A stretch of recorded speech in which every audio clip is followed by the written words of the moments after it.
la place des Marseillais, ni à la place du coach marseillais, mais quand vous voyez l'ambiance qui se passe, faut profiter de tout ça. J'avais écrit l'intro hier midi et ça faisait quelque chose comme « Bonjour à tous et bienvenue dans ce 19e épisode de Retour du Stade ». 19 comme le nombre de défaites de Roberto De Zerbi sous le maillot de l'OM. Et puis il y a eu Liverpool. Donc même ça, ils ont réussi à le gâcher. Donc bienvenue dans ce 20e épisode, de ce 19e épisode avec 20 défaites de Roberto De Zerbi.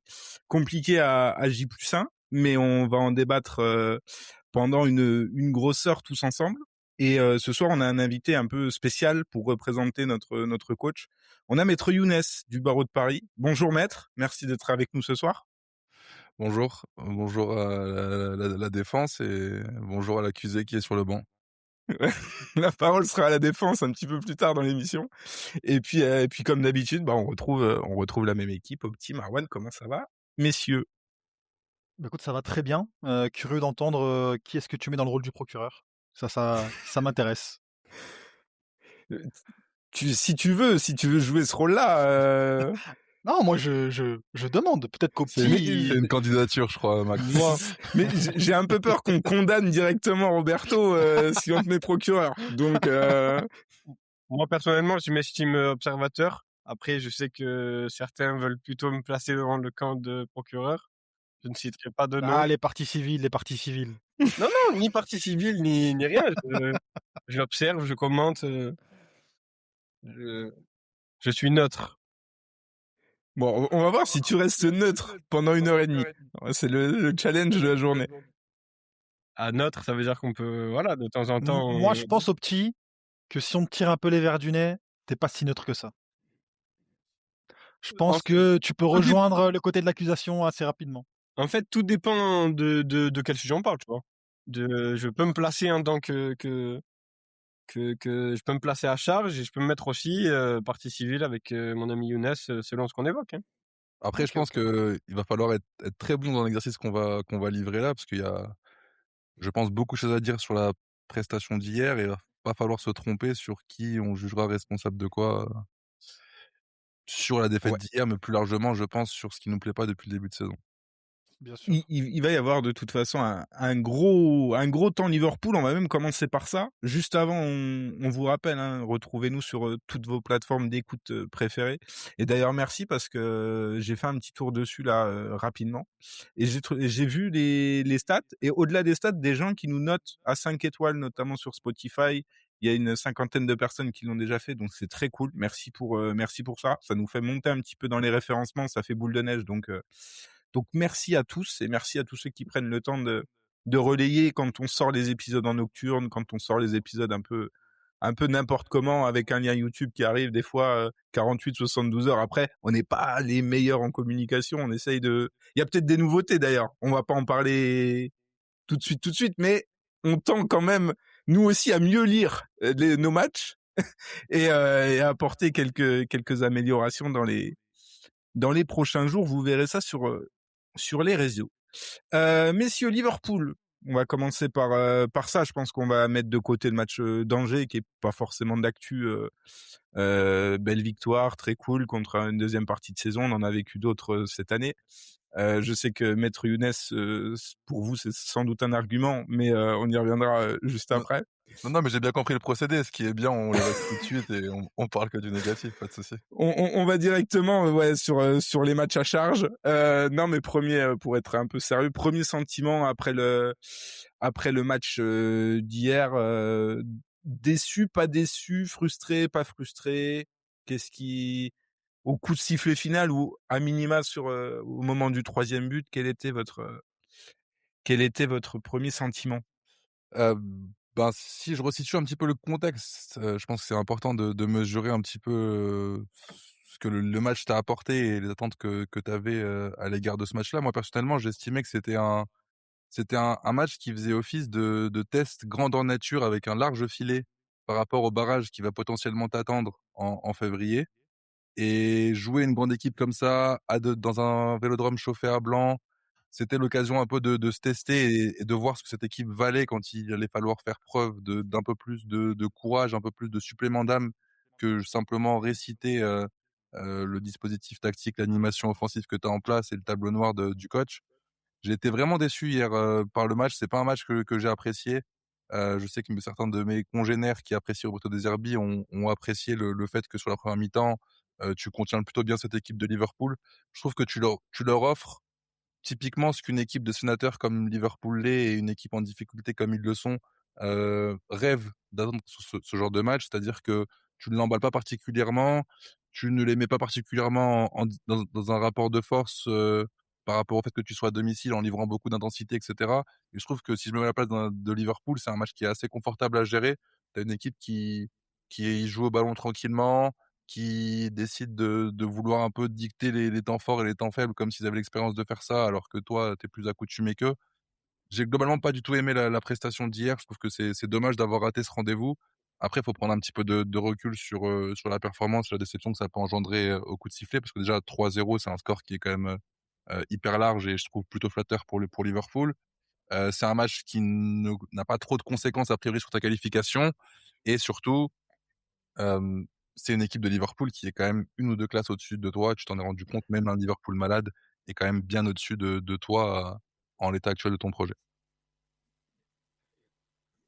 Moi, c'est un match dont j'attendais pas grand-chose, mais qui m'a quand même déçu parce que à la sortie de la compo, j'avais la crainte que Murillo soit encore aligné à gauche et ça a été le cas.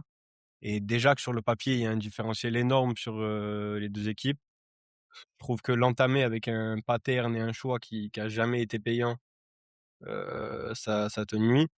Après, la dramaturgie depuis hier soir sur le résultat, je pense que perdre contre Liverpool, c'est pas un drame, c'est peut-être plus le visage qu'a affiché l'OM qui fait mal.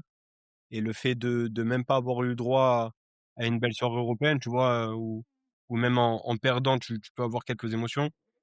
Hier, tu as vraiment l'impression d'être passé totalement à côté du match et de pas avoir été au rendez-vous. Est-ce que c'est pas l'accumulation aussi des rendez-vous un peu manqués, de ces rendez-vous notamment européens? Parce que, bah, tu le disais, c'était au Vélodrome. Il y en a eu plusieurs qui ont été un peu ratés cette saison et les saisons précédentes. Est-ce qu'on fait pas aussi à chaque défaite, enfin, est-ce qu'à chaque défaite, le vase se remplit pas un peu plus? Et du coup, il y a une part d'accumulation, de frustration qui rentre en ligne de compte sur le jugement. On pourra reparler plus globalement du match tout à l'heure, mais on se dit: «Ah, c'est encore une fois les mêmes erreurs, encore une fois le même match», et au lieu juste d'analyser le OM Liverpool où, comme tu as dit, Younes, je pense qu'on est tous d'accord, Liverpool était au-dessus de toute façon, et c'est pas infamant de perdre contre Liverpool 0-2 ou 0-3. Bon, hormis la légère différence de but que ça peut induire, il y a pas grande différence, le score est un peu lourd, mais voilà. Mais est-ce que l'accumulation ajoute pas quand même un côté dramaturgique? Et est-ce que certaines petites erreurs ou certaines choses qu'on a vues, un Balerdi trop dans l'engagement, même s'il est bon dans les duels, un Pavard qui se fait mélanger pendant 90 minutes, Aubame qui rate une occasion, est-ce que c'est pas toutes ces images qu'on a déjà vues dernièrement, qui fait qu'on suranalyse et elle fait un peu plus mal, ou en tout cas on est un peu plus acerbe dans les réactions? Bah, moi, je pense clairement que si, et ça fait un petit peu écho à ce que je disais déjà la semaine dernière où j'avais le sentiment que, bah, nos défaites avaient une caisse de résonance un peu plus large que ce qu'elles devraient avoir et qu'à chaque fois, bah, on ressasse forcément, les échecs qu'on a connus, et les déceptions qu'on a connues sur les 10 dernières années. Et encore une fois, quand tu prends le constat lucide, c'est un coach différent, c'est une équipe différente, des joueurs différents, certains dirigeants différents et pourtant tu as des patterns qui se répètent. Donc moi je pense que si, pour répondre brièvement à la question, et je vais laisser Marouane et Opti, peut-être détailler un peu plus avant d'en débattre. Moi, je pense que c'est plus la enfin, de mon côté à moi, c'est plus la prestation où tu as l'impression que tu jamais été vraiment dans le match et que tu jamais vraiment boxé, qui provoque un peu de dégoût vis-à-vis du match. Parce que sinon, un match, une défaite contre Liverpool au Vélodrome, ça reste, enfin, au moment où le calendrier sort et que tu sais que tu reçois Liverpool, tu te dis que ce soir-là, une victoire, c'est un exploit et un nul, c'est une grosse perf. Le seul problème, c'est l'impression de pas avoir joué le match, quoi. l'impression que t'as pas livré un beau visage et que tu tires pas tout ce que tu peux tirer, tires pas tout ce que tu peux tirer de cette équipe pour aller espérer faire l'exploit. C'est plus ça la frustration. Sinon le résultat en soi, il est un peu, on n'a rien appris du match de Liverpool et il te met pas plus au fond du trou ou il te surélève pas plus que ce que tu étais avant le match, quoi. Il te change pas la réalité de ce qu'on sait de cette OM cette saison, je pense. Marwan, quand tu as vu le 11, parce que si on rentre un peu dans le concret, quand tu as vu le 11, les 11 même, on peut parler comme ça, est-ce que sur le papier, pour reprendre les mots d'Opti, tu te disais, il y a moyen de boxer avec eux? Quand on voit les dynamiques des uns et des autres, quand on voit un peu ce qu'ils produisent en PL, j'imagine que c'est des choses qui ont été analysées. Ils sont faillibles cette année. L'OM a pas franchement pris le parti de jouer sur leurs faiblesses hier, ou en tout cas n'a pas réussi à le faire. Eux l'ont très bien fait, mais est-ce qu'au coup d'envoi, on sait tous qu'on espère toujours une victoire, mais est-ce que pour toi, même dans le jeu, il y avait la possibilité de, ou au petit, est-ce que pour toi, quand tu disais, quand tu parlais de boxer, tu y croyais vraiment? Avant le match, franchement, je me dis que tu peux boxer, tu vois. Cet OM, on peut être aussi critique qu'on veut sur cet OM-là. Ils nous ont aussi offert des belles prestations, notamment en Ligue des Champions. Là, tu étais à domicile. Alors, l'année, elle a mal commencé à domicile avec Nantes, mais tu pouvais espérer. On est quand même dans la même saison du match où on a enflammé un peu le match contre Paris. Alors après, on se rappelle des circonstances du match.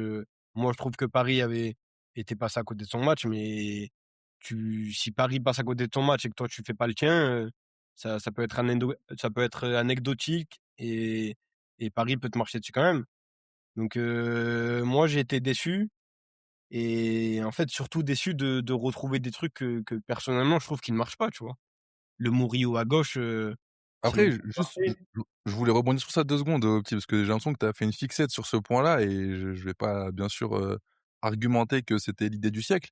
Mais quant à la blessure d'Emerson, concrètement, c'est pas comme si tu avais c'est pas un choix qui s'impose à toi et c'est pas un choix, qui est réalisé parmi, pléthore d'options, possibles. La Si, seule option possible, a priori, c'est de décaler Weah à gauche et donc du coup d'avoir Murillo à droite. Je pense que dans la configuration de ton match hier, tu as envie d'avoir Weah sur le côté droit pour accompagner un petit peu Greenwood et tu mises sur le fait d'avoir Weah, Greenwood du même côté et l'apport de Pavard. Et je pense que c'est aussi en ça que Roberto De Zerbi dit en après-match que pour lui, la clé du match était sur Pavard. C'est que il a un rôle assez important à jouer dans ce plus 1 qui doit apporter et qui doit te permettre d'avoir 3 joueurs et d'être dangereux dans cette zone à droite. Et je pense que dans ton plan de jeu, c'est ce qui conditionne le fait que, bah, il te reste plus que la solution Murillo à gauche, en vrai. Et enfin, c'est pas le truc qui me dérange le plus dans la prestation d'hier. Ça, malheureusement, j'ai l'impression que c'est un événement subi. Tu ne prends peut-être pas, là où je peux te rejoindre, la meilleure adaptation par rapport à ce que tu subis. Mais en soi, il y a pas 15 autres options qui te garantissent que ça va être mieux, tu vois? bah, tu peux aborder le match avec le parti pris de vraiment défendre à 4 tout le temps, avec Medina latéral gauche et Balerdi Pavard axial, avec Weah à droite dans une base à 4. Tu peux prendre le parti pris de quand même défendre à 5, mais le faire avec Peshao, comme tu l'as fait plein de fois, et avoir Peshao qui démarre à gauche. Tu peux le faire avec Weah. Enfin, moi, honnêtement, ce choix-là, genre, je me rappelle du match contre Rennes et du match contre Lens, ça me choque. Et ça me choque d'autant plus que moi, je suis de ceux qui pensent qu'il y a peu de joueurs dont De Zerbi peut se targuer d'avoir tiré le maximum que de tous les joueurs qu'il a eu à disposition depuis 18 mois. S'il y en a bien un qui est dans les plus faibles joueurs intrinsèquement dont il a tiré le maximum, c'est Murillo la saison dernière, dans ce rôle de troisième central où il était à la fois bon défensivement et à la fois bon dans le dernier tiers adverse et offensivement. Le voir aligné à l'extrême opposé, c'est-à-dire à gauche et en haut, au lieu de derrière à droite, surtout quand c'est au profit de Pavard au poste où lui est le meilleur, Murillo, ça me choque, tu vois. Parce que ça, tu restes dans le truc des statuts où, enfin, je sais pas moi, Pavard, il y a une certaine époque où j'étais encore dans la protection en me disant, ouais, c'est pas aussi mauvais que ce qu'on veut bien dire. Et là, le match d'hier, c'est la goutte de trop. Et autant, ok, tu vois, je te rejoins, il n'y a pas pléthore d'autres solutions. Mais il peut pas faire 90 minutes, frère.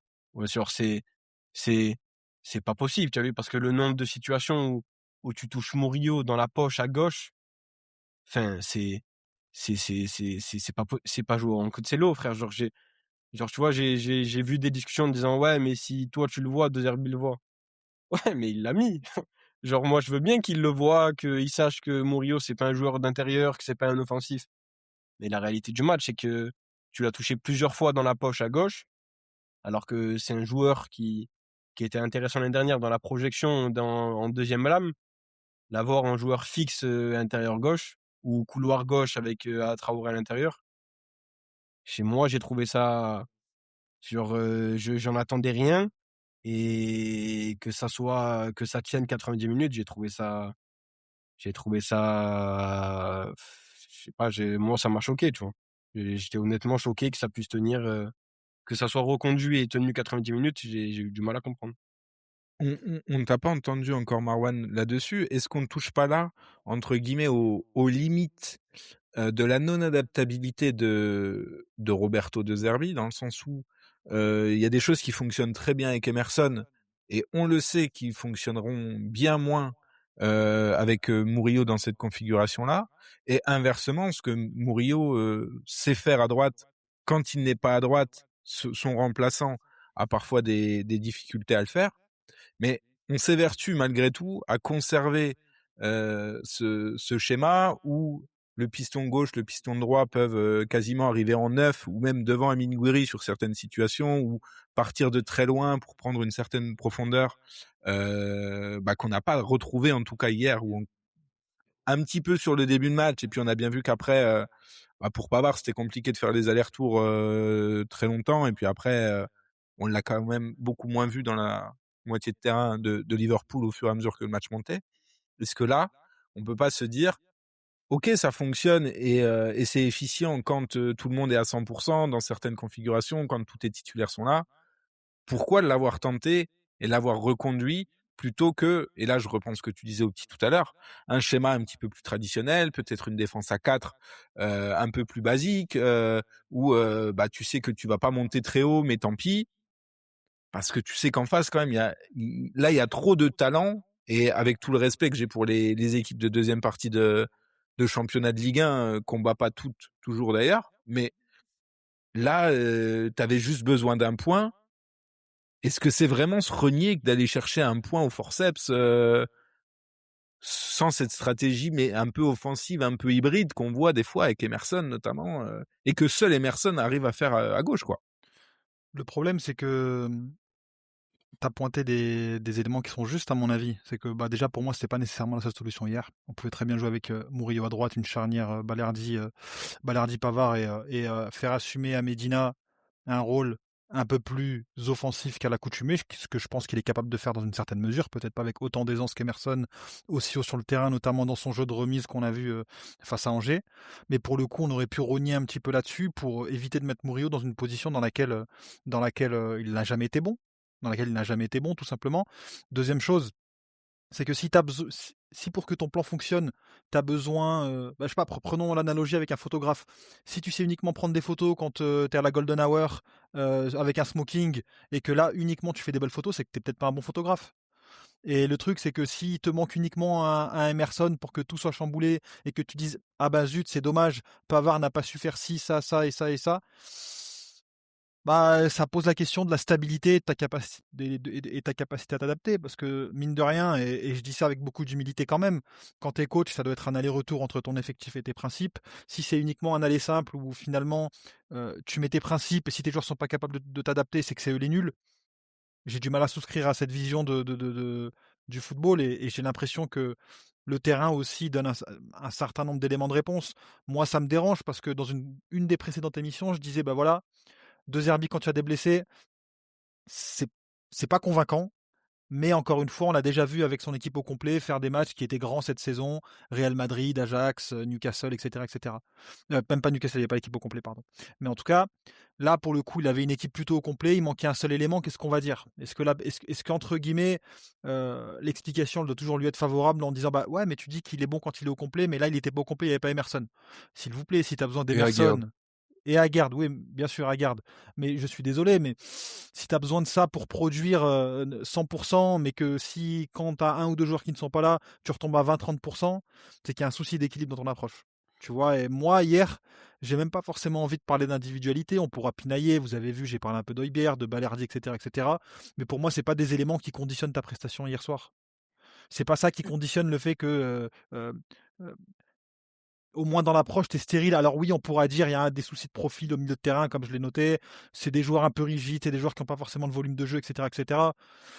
Mais il y a un problème d'adaptabilité sur le terrain. Il y a un problème de lecture et d'approche. Au bout d'un moment, si tu es surpris de te faire prendre en indiv, là où finalement l'Atalanta t'avait déjà piégé, où tu dis bah finalement tu es contre un adversaire de très haut niveau, peut-être qu'ils vont répéter ce schéma-là. Qu'est-ce que je peux faire ce soir pour éviter d'être trop prévisible et de faire autre chose, mais que tu es quand même surpris à la fin, c'est qu'il y a un problème. Je te lance là-dessus, Younes, tout de suite, mais juste pour ceux et celles qui n'auraient pas entendu ou écouté la conférence d'après-match de De Zerbi, parce qu'on la paraphrase un petit peu depuis tout à l'heure, on a même blagué là-dessus en intro, mais il parle surtout d'un match qu'ils ont mal lu. On a mal compris où était le jeu, notamment leur façon de défendre. Le jeu passait beaucoup par Pavard, on l'a compris trop tard. En deuxième mi-temps, le match s'est ouvert et face à Liverpool, quand tu laisses des espaces, tu souffres. Malgré tout, eux comme nous avons eu des occasions. Et il a pointé un peu plus Pavard par la suite en disant Pavard aurait pu marquer en première mi-temps à un moment donné où il se retrouve seul face au gardien. Bon, celle-là, on l'analysera tous comme on veut. C'est Pas insupportable convaincu. d'entendre ça, Max. Franchement, c'est insupportable. Je suis désolé de t'interrompre, mais c'est insupportable. En fait, il y a systématiquement ce relativisme quand ils parlent. Ils ont eu des occasions, on en a eu aussi, mais je suis désolé, tu as des situations, la façon dont elles ont été générées du côté de Liverpool versus celle de l'OM, mais il n'y a pas photo. Ta production sur le match, il n'y a pas photo non plus. Alors certes, c'est pas un match catastrophique. Pour moi, c'est pas du tout un match à la hauteur de l'Atalanta, mais il faut avoir un peu une phase de minutes. Utiliser systématiquement le on l'a mal compris. Bah oui, effectivement, tes joueurs n'ont pas l'UFAB. Monsieur Roberto De Zerbi, tu es là pour les coacher, c'est ton rôle. Dire qu'on a mal su le lire, bah, je suis désolé, encore une fois, il y avait quand même des éléments qui. Enfin, personne ne découvre l'OM de De Zerbi aujourd'hui. On l'a mal compris, on l'a mal lu le match. Bah, je suis désolé, oui, très bien, ok, Balerdi peut peut-être relancer un petit peu plus vite, être un peu plus proactif dans la relance. Oui, il n'y a pas de souci. Mais au bout d'un moment, tu as peut-être des joueurs qui font ce que tu leur dis de faire. Tu vois ce que je veux dire? Bah, Moi, ça me dérange en tout Et, cas. et juste, je je peux termine, entendre. Pardon. Si le Younes, procureur, mais... si le procureur a eu son mot, la défense, ça va également. Hein. Vas-y. Le temps de Parole à la parole défense, parole à va la être défense. équilibré. Non, mais pour le coup, je peux comprendre que tu t'insurges sur ça, Marwan, sur la déclaration d'après-match. Je la lis pas de manière aussi drastique que toi sur le fait que c'est de la faute des joueurs et pas de la mienne. Là, en l'occurrence, quand je lis entre les lignes de sa déclaration et surtout quand je vois le match, il y a quand même 3 joueurs principaux qui posent problème. C'est Højbjerg, Kondogbia à la relance, pour le coup, qui font que quand il dit qu'ils sont venus en individuel et qu'on n'a pas trouvé les solutions, je pense que c'est à eux qu'il fait référence et on l'a vu parce que on a retrouvé un Balerdi qui touche 115 ballons dans le match hier et ça, c'est un des gros problèmes de la saison dernière qu'on a revu hier et forcément, les conséquences sont toujours aussi négatives et pas bonnes pour le collectif. Et le troisième joueur, c'est Benjamin Pavard. Quand il dit que beaucoup du jeu reposait sur lui, on en a l'illustration parfaite avec l'occasion qui se crée, qui n'est même pas une vraie occasion, qui est une situation parce que ça n'a pas pu concrétiser en occasion. Mais je pense que c'est à ça qu'il fait référence et ton plan de jeu, c'est celui-là. C'est-à-dire que, comme je disais tout à l'heure, c'est le joueur qui est censé apporter ce +1 dans une zone qui est particulièrement verrouillée parce que c'est celle de Greenwood et celle de Weah. Et honnêtement, je peux comprendre que De Zerbi, il puisse attendre de ces 3 joueurs-là, qui sont a priori les 3 joueurs les plus expérimentés, sans doute les mieux payés, que eux aient cette capacité de lecture dans le match et cette capacité d'adaptation. Honnêtement, Quand je est-ce que suis... Pavard était performant dans le registre? Dans sa carrière? Jamais. C'est-à-dire? Dans le registre dans lequel on l'attendait hier soir, c'est-à-dire prendre la course demi-espace. Enfin, regarde, et en plus, moi, c'est en plus ce qui est mêlant dans sa déclaration, il dit il se retrouve seul devant la cage, mais il n'avait pas le ballon. Il n'avait même pas le ballon. Et en plus, t'as Murillo qui est sur le terrain, qui lui, pour le coup, a déjà démontré qu'il en était capable. Il a été décisif plusieurs fois, mais c'est lui que tu mets à gauche. Je préfère tenter Pavard à gauche. Non, Je l'aurais pas fait, hein. C'est pas du tout ce que j'aurais fait, hein. Mais pour vous dire à quel point, hein. Je préfère tenter Pavard à gauche et Murillo à droite, avec un troisième défenseur central à gauche, en la personne de Pavard et Murillo qui monte, que de faire ce qu'il a fait hier soir. Franchement, tu Dans le prends. sens où tu as quelque chose qui a déjà fonctionné et tu Bah oui. sais fonctionnel à minima d'un des deux côtés du terrain. A Quelque fortiori, chose qui ne fonctionne pas depuis longtemps et que tu mets dans des configurations encore plus néfastes. Alors Et c'est à- bricolage, hein, mais Et a fortiori, Murillo, lui, ça fonctionne de temps en temps, parce qu'il est quand même plutôt bon là-dedans, même bon là-dedans depuis le début de saison, offensivement. Donc il y a deux choses. À la fois, tu mets un joueur qui n'a jamais montré qu'il était capable de le faire, et de l'autre, tu mets ton meilleur joueur, un de tes meilleurs joueurs sur le papier, Benjamin Pavard, dans un rôle que lui a démontré qu'il n'était pas forcément capable de le faire dans les proportions dans lesquelles tu l'attends. Bah, il y a un souci. juste au petit, je vais te lancer là-dessus, mais pour une fois que Roberto De Zerbi a parlé un petit peu tactique, on va le citer. Justement, ça reprend les points que vous venez de dire. Quand il explique, tu joues à 4 derrière, les latéraux doivent pousser. D'un côté, il y a Murillo, plus offensif, de l'autre, Pavard un peu moins, parce que Weah était plus haut dans son couloir. C'est pour ça que la situation s'est créée. Mais Pavard peut et doit attaquer. Au début, on est resté trop statique. Kondogbia devait s'écarter à droite et Pavard devait projeter, chose qu'on a un petit peu vu dans le premier quart d'heure, arrêtez-moi si je dis une bêtise. Quand il l'a fait, il s'est retrouvé face au but sur un centre de Murillo. Jusque-là, sa vision est plutôt bonne, mais est-ce que c'est viable sur 90 minutes Bah non, il prend ou est-ce que c'est viable sur une action? Il prend la seule action où c'est arrivé, de façon efficace. Et il en fait, et derrière, il la généralise alors que c'est la seule action où son plan a été réalisé en même temps, donc c'est normal qu'il la prenne comme oui, exemple. mais c'est ça le problème.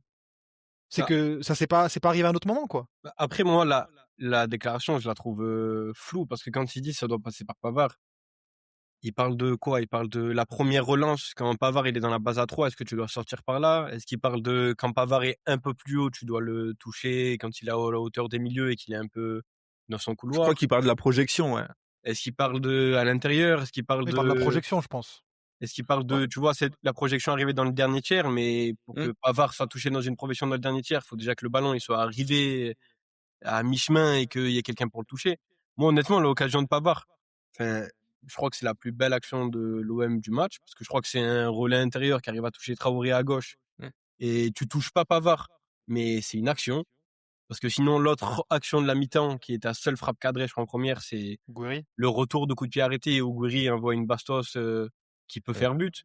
Mais je sais pas, quand la seule occasion que tu peux compter que tu peux compter en première de développer dans le jeu, c'est celle de Pavard où il touche même pas la balle, c'est que ta production elle est très très maigre, tu vois. Après, je peux entendre que sans le coup franc de Szoboszlai, au final tu rentres à 0-0, mais est-ce que c'est une belle soirée européenne? Est-ce que c'est ce que les supporters de l'OM ont envie de voir? Moi, je crois pas, tu vois. Et là, justement, Est-ce qu'un 0-0, très honnêtement, 0-0 mi-temps, bon après on parlera peut-être un peu des coups de pied arrêtés parce que offensif comme défensif, j'ai un peu l'impression que c'est toujours un peu complexe et c'est une récurrente. Après, mais ouais, tu voulais intervenir? On a confié, j'ai beaucoup d'amour. Oui, voilà, c'est beaucoup d'amour vous pour en arrivez lui, au même point. sur lui. C'est un Marseillais, je l'aime beaucoup. Mais on a donné ce secteur de jeu à Pancho, alors que ça fait 4 ans qu'il est traducteur de tous les autres coachs, quoi. Mais grave. Moi, je veux bien que Grave. Benatia vienne, parle de ramener la compétence, de player care, de ci, de ça. Mais à l'aube où il y a une équipe qui va peut-être prendre le titre du championnat le plus compétitif de la planète, parce qu'ils ont un attardé qui travaille les touches et les corners, et que c'est devenu un point de bascule de grosse affiche de première ligue, que toi t'es inventé, je sais pas, peut-être qu'il est gentil, je crois pas que c'est la compétence qui a été promue en donnant cette responsabilité à Pancho, tu vois. Mais tu sais c'est quoi le pire dans ce que tu dis au petit? Attends, je dis un dernier truc. Pardon. On critique beaucoup, parmi les critiques qu'on fait, c'est qu'il y a beaucoup de salaires en trop à l'Olympique de Marseille parce qu'on accumule des boulets qu'on garde. Avec, je sais pas moi, avec le salaire d'Ulysse Garcia, de Neil Maupay ou de Paul Lirola, tu payes combien de petits geeks de coups de pied arrêtés? 8, 9? 10, 15, parce que je sais pas, Lirola, il doit gagner 200 000 € par mois. Ça prend combien un analyse de coup de pied arrêté? Ça prend 5-6, maximum 3005. Genre même le crack ultime de PL, enfin, Nicolas Joubert, il doit prendre 15 000 peut-être. Ça prend un peu plus, je pense. Ça prend un peu plus, je pense. Les gros, ça prend un peu plus. Juste mais en tout cas, avec 200 000. Non, mais t'as raison. Dans tous les cas, ça remet pas en cause. T'as un petit pool quand même. 200 pour 000, Nicolas Joubert, tu la qualifies d'attardé au petit. Je pense que tu voulais dire que c'était un bousillé de travail. Oui, je pense qu'il voulait dire autiste. Je veux dire par attardé, c'est l'autiste des temps modernes, tu vois, genre c'est parce que le foot est tellement poussé à un truc de fou qu'il y a des mecs qui se sont dit moi je vais faire basculer les matchs de football sur des touches ou sur des chenilles, sur des corners ou sur c'est ça que je veux dire, c'est pas désobligeant, c'est juste pour montrer le truc Oui, mais je pense que tout le monde a compris. vulgarisé. Bien sûr, mais le truc moi qui me frappe en plus dans ce que tu dis au petit, c'est OK, bah, tu le confies à Pancho. OK. Mais tu t'en aperçois pas qu'il est nul? Enfin, que l'OM est nul plutôt là-dedans? Et pourquoi tu rectifies pas? Moi, je suis désolé, t'as un mec qui reste jusqu'à la commanderie à 9h. Jusqu'à 9h, 9-10h le soir. Quand tu regardes ses coups de pied arrêtés, il est content? Bah, s'il est content, il y a un problème de compétence. S'il est pas content, il y a un problème de lucidité. C'est qu'au bout d'un moment, quand tu t'aperçois à quel point t'es mauvais, alors que pour le coup, t'as quand même. Enfin, moi, je pense que Balerdi, c'est un joueur qui est vraiment sous-exploité d'un point de vue aérien. Pour moi, ça peut être un des meilleurs d'Europe dans le domaine. Et quand tu vois aussi, enfin, que tu ne travailles jamais ça, que tu te prends des buts débiles, et pire, c'est même pas que t'es pas efficace, hein, c'est que ça te coûte des matchs, littéralement sur des touches. Hier, sur le coup franc, bon, on passera sur la faute de Balerdi, on peut en discuter 150 ans, je pense que tout le monde connaît la position de tout le monde ici. Mais moi, ce qui est le plus choquant, c'est qu'il n'y ait pas un mec qui est en dessous du mur. Et le plus choquant derrière ça, c'est que c'est même pas quelque chose qui a été préparé, c'est même pas une stratégie, c'est qu'en fait, ils ne se comprennent pas. C'est que Roberto De Zerbi dit, mais normalement, quand tu mets pas un crocodile sous le mur, tu dois pas sauter. Là, il saute, je comprends pas. Il a pas compris non plus que CJ Egan Riley, il était pas blessé contre Atalanta, mais il l'a fait sortir quand même. Et à chaque fois, t'as des incompréhensions où tu te dis, mais finalement, qu'est-ce qui est travaillé, quoi? Et c'est ça, en fait, le plus choquant. Après, en tout cas, ça, c'est mon avis.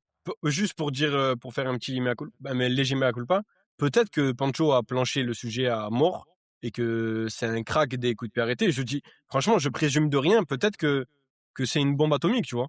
Mais la réalité, c'est qu'on n'est pas compétent dans le domaine et que ça marche pas. Pour moi, j'ai pas l'impression que les coups de pied arrêtés soient une force de l'OM. Après, peut-être ça, c'est pas une force, c'est un euphémisme de le dire, mais enfin, moi, ce qui me dérange dans la coup de pied arrêté, c'est qu'on est quand même sur à chaque fois sur le b.a.-ba quand même de l'essence de ce sport. Tu prends l'exemple de la touche contre Toulouse, c'est une erreur. Enfin, tu peux avoir le meilleur sur le banc. Si tes joueurs ont décidé d'être bêtes à ce moment-là ou de se cacher pour certains, je suis pas sûr que ta combinaison, elle te sauve à ce moment-là. Hier, le coup franc de Szoboszlai, qui est un des meilleurs tireurs d'Europe, que tu laisses comme ça, sans personne derrière le mur et avec les deux qui sautent, ça, déjà, tu fais cette faute dans cette zone. Déjà, tu fais cette faute dans cette zone face à Szoboszlai. Je suis désolé. La faute est stupide, mais pour le coup, elle est pas, pour moi, face à Szoboszlai. Hein. Elle est pas que de Balerdi l'erreur pour le coup. Et non, mais bien sûr, mais encore heureux, il est défenseur. Encore heureux, bien sûr qu'il y a une discussion. Non, mais la faute, pas la faute en elle-même. Désolé. La faute en elle-même, s'il y a 2-3 trucs qui vont bien, il arrive jamais dans cette position où il fait la faute. Mais en vrai, comme tu l'as dit, je pense qu'on connaît tous les positions de chacun sur le sujet, et d'autres l'ont parfaitement décrit, donc on n'en parlera pas. Mais ce que je veux dire par là, c'est qu'encore une fois, je trouve qu'à chaque fois qu'on parle de ces choses-là, on veut les imputer à Roberto De Zerbi, à son staff, au manque de travail, au manque de ci. Moi, je trouve qu'il y a quand même des b.a.-ba, et je trouve qu'il y a quand même une déresponsabilisation des joueurs qui me dérange. On parle quand même d'adultes, on parle de joueurs qui sont aguerris. S'ils sont pas capables de gérer ces choses qui sont essentielles et qu'il y a besoin d'un coach qui soit parmi les meilleurs d'Europe pour les faire travailler et les faire agir correctement sur ces situations-là, honnêtement, c'est peine perdue, hein. Quand je te dis, c'est peine perdue. Même Guardiola. Mais c'est ça qui est grave, Younes. Mais le truc, c'est qu'en fait, il y a deux possibilités. Soit on a recruté des idiots, soit c'est des idiots et ça se répète, hein, parce que là, pour le coup, c'est pas une erreur toutes les 2 semaines. C'est quasiment chaque semaine qu'il y a des erreurs débiles comme ça, tu vois. Chaque saison, même, tu peux dire. Et c'est ce qui renforce son propos, je pense, et là où on est d'accord. Le problème, c'est que tu changes d'effectif chaque saison, les mêmes problèmes se reposent. Donc, au bout d'un moment, c'est le pot qui est pourri. Tu vois, c'est le pot qui est pourri. C'est que, au bout d'un moment, le truc, c'est que moi, je vais donner mon sentiment clair là-dessus. C'est que on est dans un football qui est tellement élaboré aujourd'hui qu'il n'y a rien qui est laissé au libre arbitre sur un terrain de foot. On agit selon un plan, et particulièrement à l'OM, et particulièrement avec De Zerbi. Et les confusions dans ce genre de contexte-là, elles arrivent comment ? Ça arrive comment ? C'est quand soit il y a trop de consignes et les mecs ils arrivent plus à s'en sortir, ou ils veulent vraiment by the book, tu vois. Soit on doit décréter que c'est des idiots. Et pour moi j'ai un gros problème parce qu'en fait on confie ça entre guillemets au hasard. Tu vois, on se dit bah voilà, on peut pas on recrute des mecs, bon bah s'ils sont bêtes on peut rien y faire. Alors qu'on sait toi et moi que ça n'existe pas. Tu vois. Non, et mon propos, c'est pas de dire que ces joueurs-là sont bêtes, parce que Non, comme toi, je pense, ouais, bien sûr, mais comme toi, je pense que les effectifs passent et les erreurs se ressemblent, et c'est des acteurs différents à chaque fois, avec des vécus différents qui font les mêmes erreurs. Donc le constat, je déplore comme toi pour le coup. Mais c'est pour ça que j'ai envie d'élargir à plus loin que des Zerbi, parce que, enfin, juste encore une fois sur le plan d'hier, son plan, et je disais déjà sur plusieurs matchs cette saison, notamment sur le Sporting, la deuxième mi-temps, etc. Son plan sur le papier, je l'achète, il y a pas de problème. C'est la réalisation qui me dérange pour le coup, et je trouve ça dur de lui imputer toute la responsabilité d'un match dégueulasse d'un mec comme Pavard. Et encore une fois, si on me pose la question pourquoi Pavard joue à chaque fois, etc. Bah, d'une part, tu as déjà 2 blessés majeurs dans ta défense, Emerson et Aguerd. Pour le coup, c'est que 2 blessés, mais c'est dans la même zone. Pour le coup, ça exclut que tu puisses avoir Medina dans le rôle de Murillo et d'avoir ce ouais, déjà mais Murillo il pendant avait le 10 choix de minutes. le mettre ailleurs, Pavard. Et Il avait le choix de le mettre ailleurs. Au-delà de ça, un joueur comme Pavard, je suis désolé, c'est comme ces offensifs qui sont bons, qui sont hyper talentueux et qui font un match dégueulasse. T'as toujours la naïveté de penser que sur une action, il va être décisif et qu'il va pouvoir te renverser le match, et que t'as tendance à les laisser sur le terrain plus que de raison. Pavard, c'est la même chose. Je pense que tu peux avoir la naïveté quand tu connais son vécu et quand tu connais un petit peu l'expérience qu'il a, de se dire que bah c'est bon, il peut pas creuser plus que ce qu'il a fait là. Il a touché le fond, il va rebondir, et que le match d'après, il va se ressaisir un peu, tu vois. Et malheureusement, chaque match, il trouve le moyen de dégoter une pelle, alors que tu lui as enlevé toutes les pelles qu'il avait, et il en trouve à chaque fois une pour creuser encore plus, tu vois. Ben, tu vois, quand je disais que je pouvais être neutre et que je pouvais, selon au gré des conversations, prendre le parti de la défense ou du procureur, là, pour le coup, je vais rejoindre Younes. Et là, la responsabilité, pour moi, elle se déporte quand tu vois la saison de Pavard et que tu sais que tu l'as fait le dernier jour du mercato. Tu peux pas t'empêcher de penser qu'au bout d'un moment, il fallait que son téléphone il ait plus de batterie à Mehdi.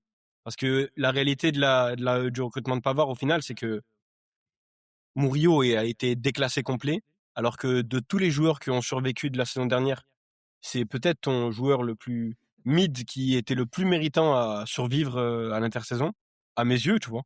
C'est Attendez les gars, on va imputer le match d'hier à Pavard. Pavard. Truc de quoi? On va imputer le match d'hier à Pavard. Ni à Pavard ni Murillo, mais on parle de Pavard parce que Pavard, il cristallise ces défaillances individuelles qui te plombent tout. Mais je suis d'accord avec vous. Mais quand moi, j'impute pas le match à Pavard. Mais quand on te dit, c'est le Marseillais le plus nul de toute la.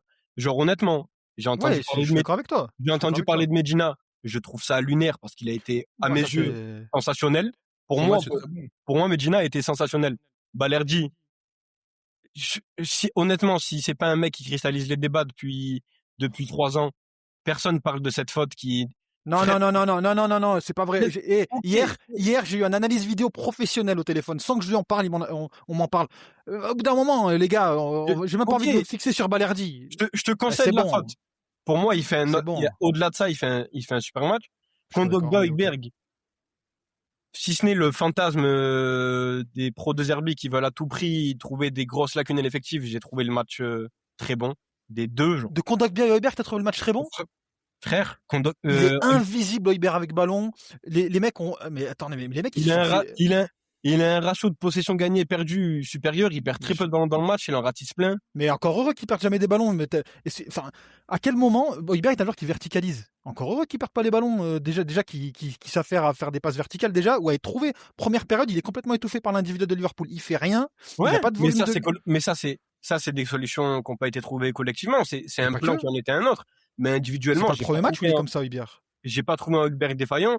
Kondogbia, c'est l'un des joueurs sur la pelouse des deux. Il te coûte un but, Højbjerg. Hein. Regarde ses retours défensifs hier. Hein. Il revient en marchant. Mais... Tu regardes le but. Nadir, il rentre. Nadir fait n'importe quoi aussi sur la défense. Il est tout seul. Du troisième but. Du troisième ou du deuxième, je sais plus. Le deuxième ou le troisième, je sais plus. Mais le deuxième but, si on doit parler d'individualité sur le deuxième but, Péchao qui se fait c'est un 2 contre 1. Péchao, il a un 1 contre 1 contre Frimpong. Et il y a Murillo juste derrière. Oui, je suis d'accord. C'est le 15e but depuis qu'RDZ est là où t'as pas des couvertures à 2 contre 1. C'est-à-dire que le b.a.-ba du football, le but dans un terrain de football pour un entraîneur pour faire dominer son équipe sur l'autre, c'est de créer des supériorités numériques. Là, tu es en supériorité numérique dans ta surface. Tu as un coéquipier qui joue 1 contre 1. Murillo, il est derrière. C'est le mec qui est censé couvrir et il a pas d'autres trucs à couvrir. C'est-à-dire, il a pas une ligne de passe à bloquer et il laisse Peshao se faire bousiller.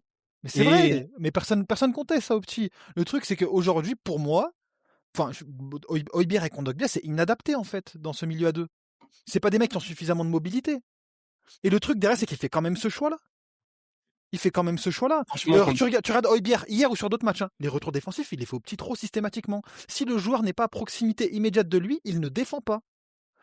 Le ballon, jamais, et tu regardes à chaque fois son orientation du corps, il est jamais de 3/4, Højbjerg. Ou rarement.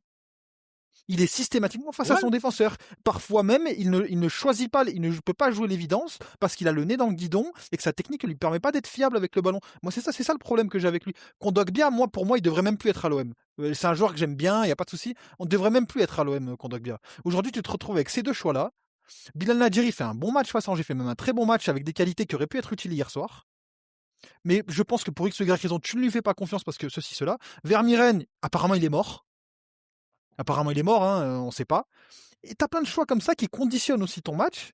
Et derrière, tu dis, bah tiens, regarde, hier, il te dit quoi? Tu dis, ouais, on a compris trop tard que le jeu passait par Pavard. Mais si t'as une équipe où le jeu passe par Pavard, déjà rien que cette phrase-là, le jeu passe par Pavard, il y a un problème quand même. Non, ça, je suis pas d'accord avec toi. Non, il a pas dit le jeu passe par Pavard, et non. Il a dit, on a compris trop tard que le jeu passait par Pavard. Que le jeu de Liverpool.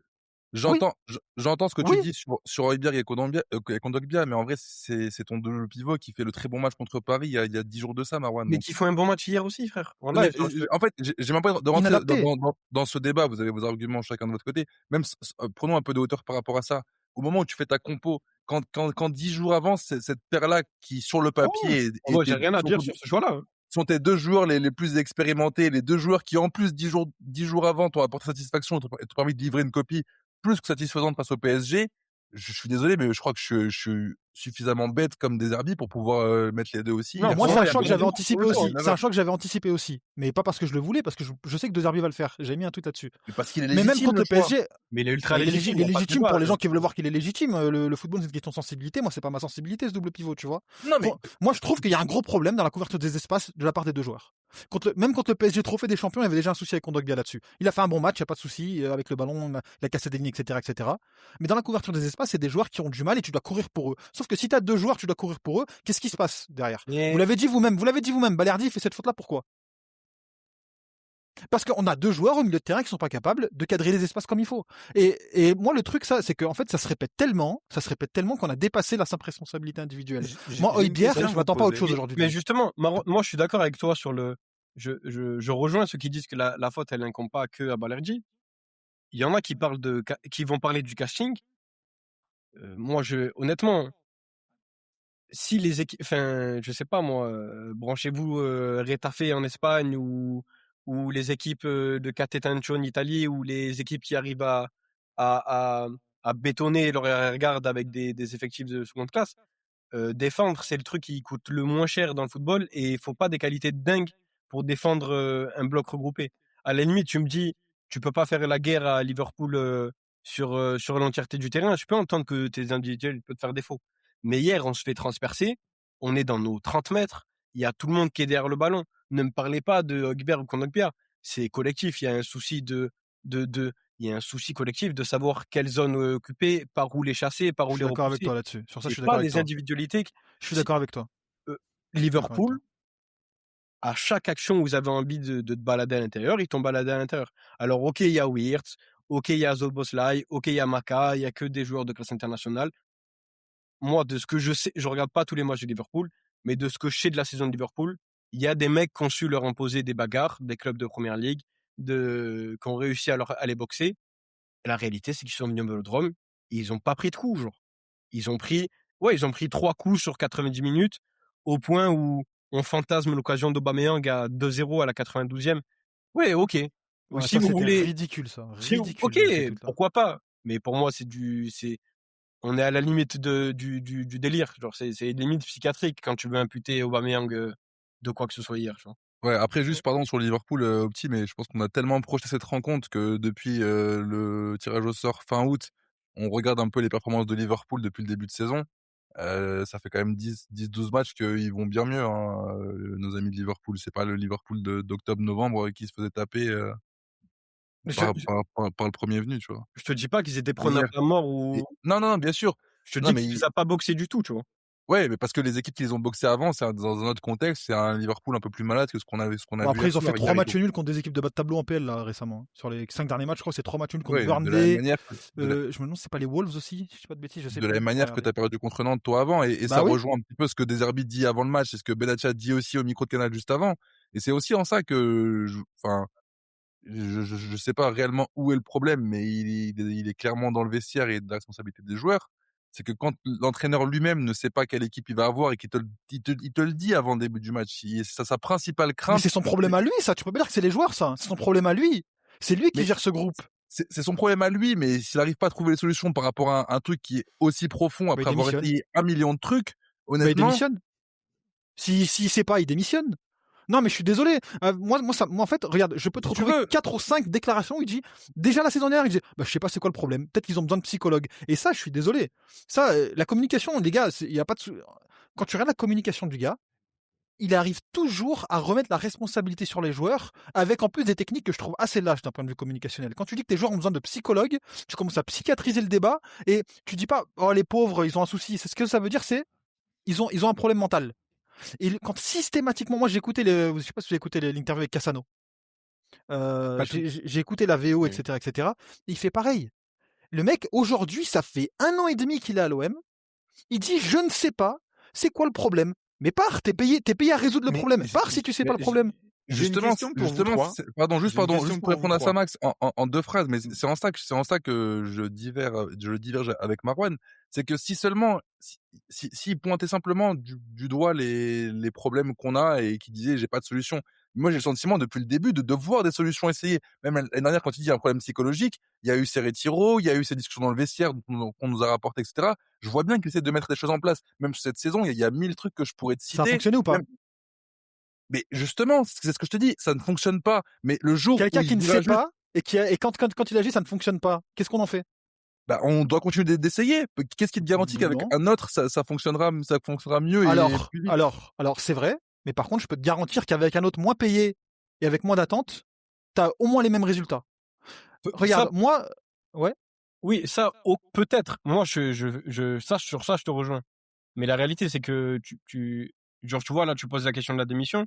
Moi, comme je t'ai dit, S'il sait pas, hein. Si vraiment il sait pas. mais Bah, Non, en il sait fait, pas, c'est la réponse qu'il donne à chaque fois. Pardon, le petit, mais quand il dit il sait pas, c'est que j'ai encore essayé un truc et ça n'a pas marché. Mais le lendemain, je le revois au travail et je le vois essayer quelque chose de nouveau pour le coup. Tant que je vois en lui cette flamme et le fait de vouloir réessayer, je continue de penser que c'est l'homme de la situation. ok, donc il Je suffit vais d'essayer pour reprendre. être entraîneur de l'OM. J'ai toujours ma question et ça vient en parallèle de vos débats. Donc, si je résume un peu ce que vous dites depuis tout à l'heure, avec une part de responsabilité pour De Zerbi, une part de responsabilité pour les joueurs, notamment les cadres, parce que, ma vision du truc, c'est que quand on parle de la sacro-sainte grille salariale et des efforts financiers qu'il faut faire dans une seule et même interview, on est obligé de corroler un petit peu les prestations et les responsabilités, notamment sur le terrain. Si on imagine que De Zerbi est pas le seul responsable, il faut bien qu'il y en ait d'autres. Et si je regarde la compo d'hier, les 3 qui ont connu le plus de hauts et les hauts les plus hauts, sur le 11 en tout cas, ils sont ceux qui ont le plus gros salaire, Greenwood mis à part, c'est-à-dire Højbjerg, Kondogbia et Pavard, qui sont des joueurs sur lesquels on a plus ou moins pointé un petit peu des potentielles erreurs ou en tout cas une responsabilité sur le résultat d'hier. Derrière ça, et j'entends et je vous explique, Marwan, il parle de Zerbi, de peut-être qu'il faut remplacer De Zerbi. Younes, toi tu dis qu'il travaille beaucoup, etc. Est-ce que le principal problème de cet OM-là, c'est que tout le monde est responsable et il y a une question sous-jacente que je voulais vous poser et j'en profite.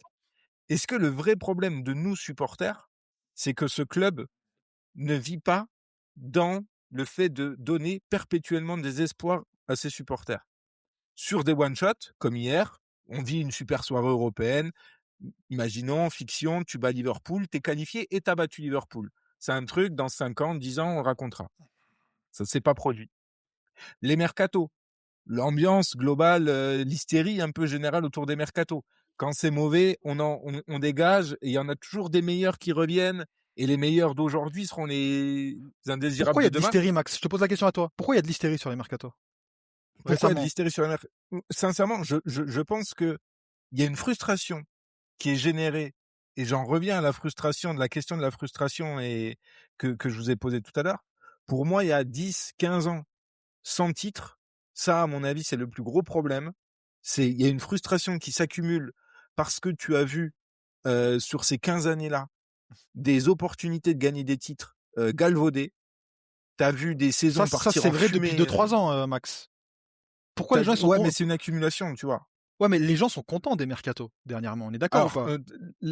pour moi, là où les gens sont contents des mercatos, c'est parce que ça leur apporte l'espoir d'un demain plus Meilleur. excitant. Parce que tu vas chercher des bons joueurs.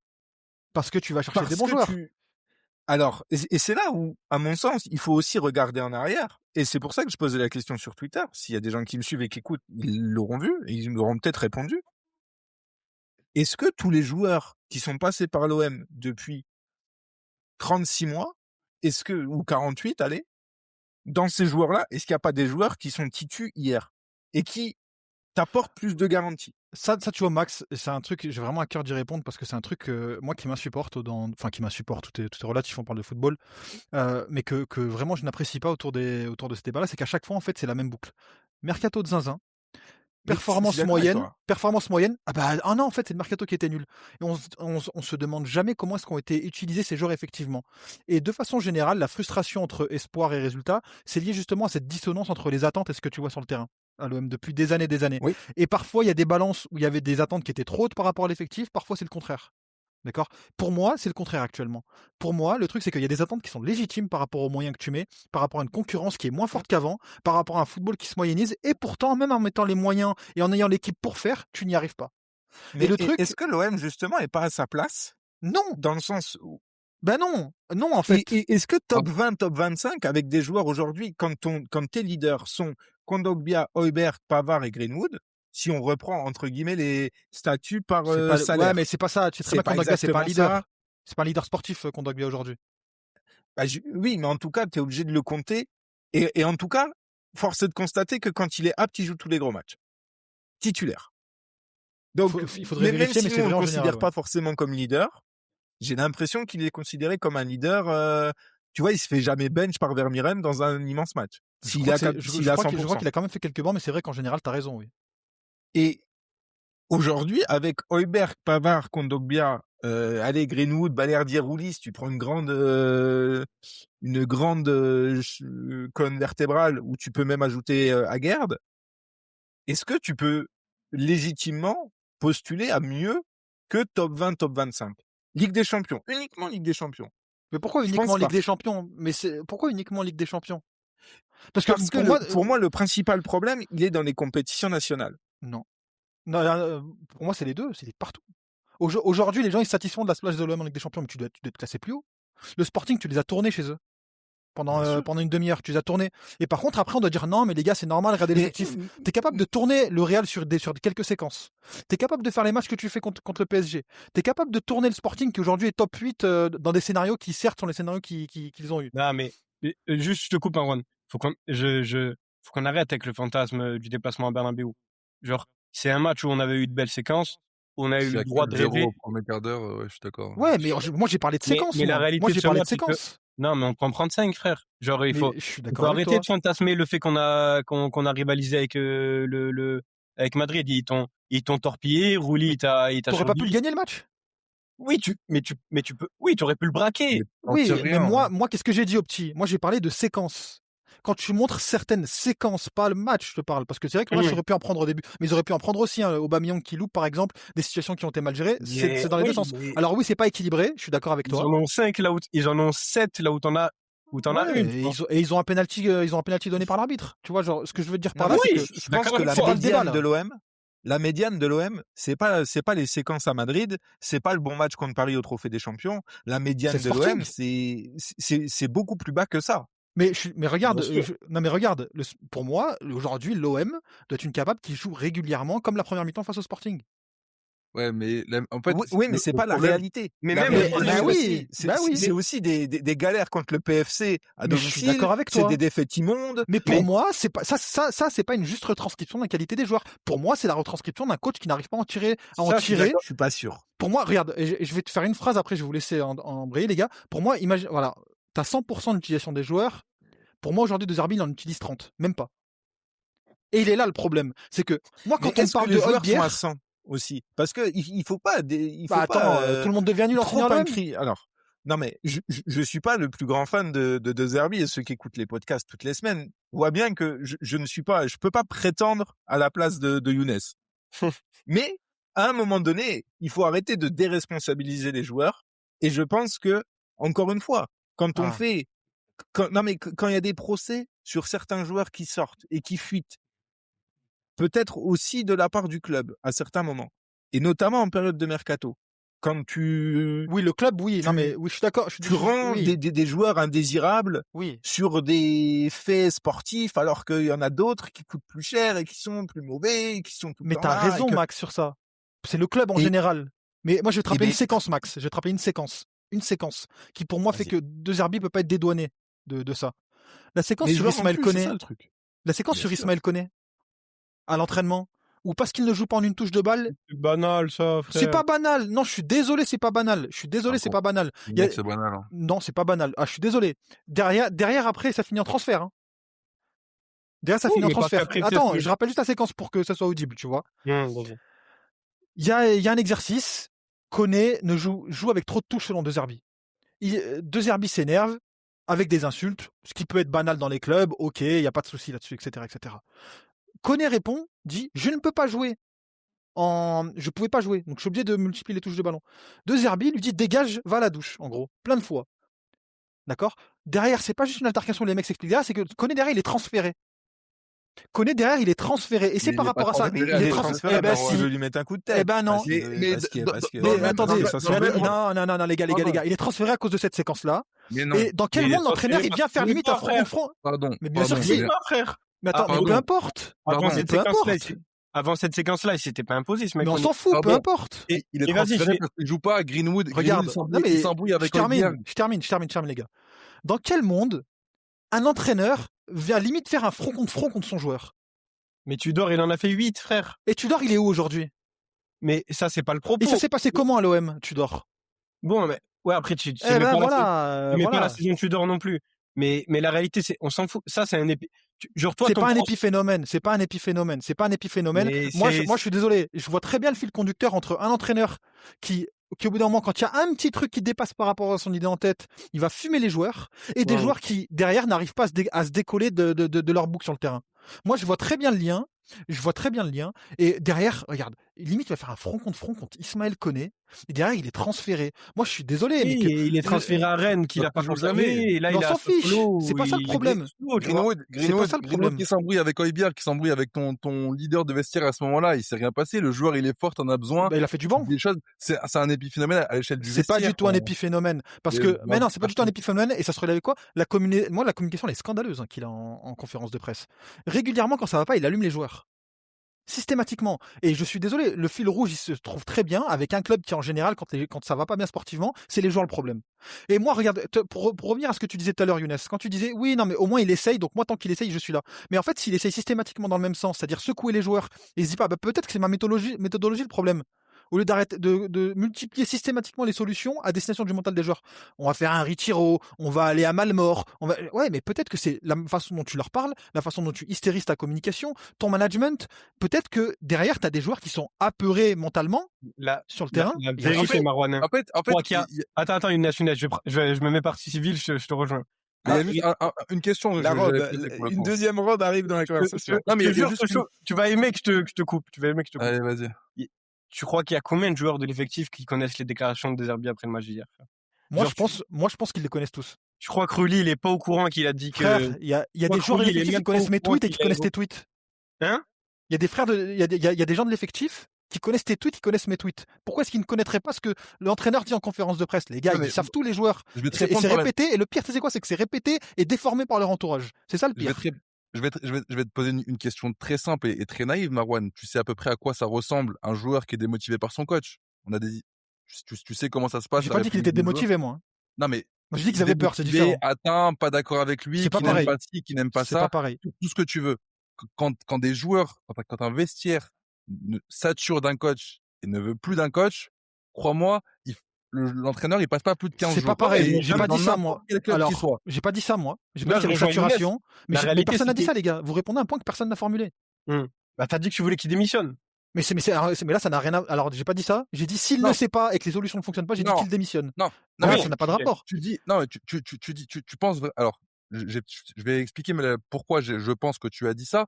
Quand tu dis que sa communication est désastreuse, qu'il incrimine les joueurs, quand tu connais l'ego des joueurs, tu penses vraiment que les joueurs se laisseraient, entre guillemets, et j'allais dire un gros mot, je m'emporte, désolé, les joueurs se laisseraient salir comme ça en public avec l'ego qu'ils ont, sans partir, entre guillemets, en clash ou en désaveu contre lui? Si je peux juste répondre à ça, je pense que la communication du club fait que on a très bien compris quelle parles, tu était la dégages. place du coach et quelle était la place des joueurs. Et je Moi, je suis pense d'accord. que vu que c'est, alors les gens aiment pas le terme, mais vu que c'est un hall de gare, je pense que si tu suis pas une sorte de ligne droite qui est un peu dictée quand même par le jeu de De Zerbi pour le coup, hein. Je veux pas me mettre du côté de Marwan. Bah, tu Mais- peux te mettre de mon côté, c'est pas une insulte d'être de mon côté. Hein. Non, du tout. Mais tu vois, par exemple, je vais te prendre un exemple simple, et peut-être que je suis loin de la vérité, mais un mec comme Angel Gomez, il a joué des bouts de match. Il en a fait des bons, il en a fait des moins bons, il en a fait plus de moins bons que de bons. Il en a fait des bons quand ça comptait pas en juillet. Utiliser un poste en juillet puis à d'autres pendant la saison. Hein, Oui, ça, non, ça ça, aussi, c'est- c'est Ça, incompréhensible. c'est hein, un pour le coup, événement hein. qui est malheureux. Et Suite à il la va logique de virer. De Zerbi. Ouais, mais Et c'est il pas va le coach qui virer, dit ça. et tu le fais jouer un peu de temps en temps. Je sais même pas pourquoi, parce c'est le mec qui est publiquement indésirable, mais qui le dimanche en coupe est ton numéro 10. Enfin, il y a une logique un peu bizarre là-dessus. Mais j'ai quand même l'impression que les joueurs à l'OM, peut-être pas tous, parce que moi je crois pas en la théorie de De Zerbi qui dit qu'il a pas de statut. Il en a. C'est ça, moi, qui m'énerve. Mais je pense que un joueur qui aujourd'hui dit j'en ai marre de De Zerbi, Il je dégage. pense qu'il a je pense qu'il a des chances de sauter.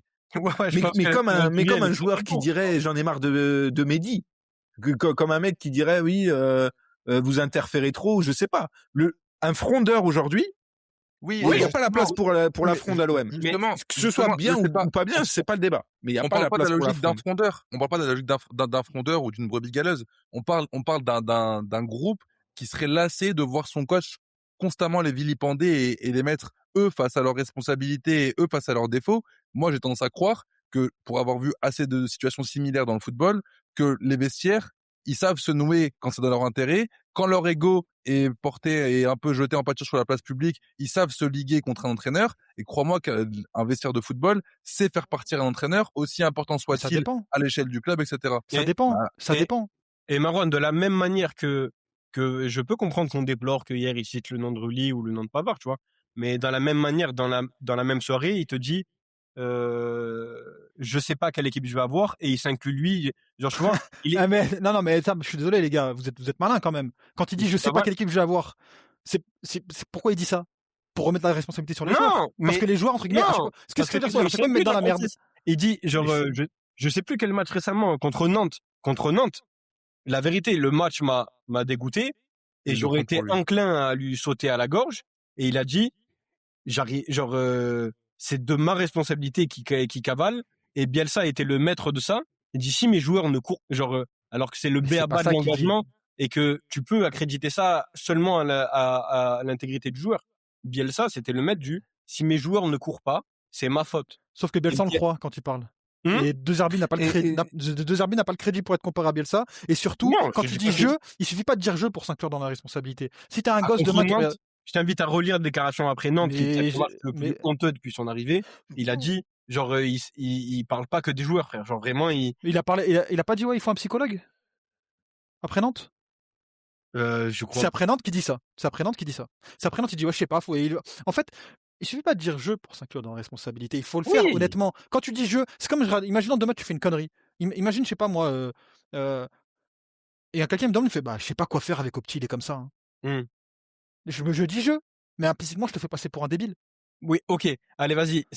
Il fait ça à chaque fois. Il fait ça à chaque fois. Auxerre, quand il dit je peux partir, en gros, il dit je pars sans genre si c'est moi le problème, je pars sans indemnité. Ça, c'est une autre facette de sa communication. Ça, c'est une autre facette de sa communication. Mais c'est que systématiquement. Genre, tu vois, ce jour-là, il a pas jeté quelqu'un sur la place publique, il a dit si c'est moi le problème, je m'en vais. Genre en mode j'y arrive pas. Et peut-être, et si jamais j'y arriverai pas, je partirai, je créerai pas de problème.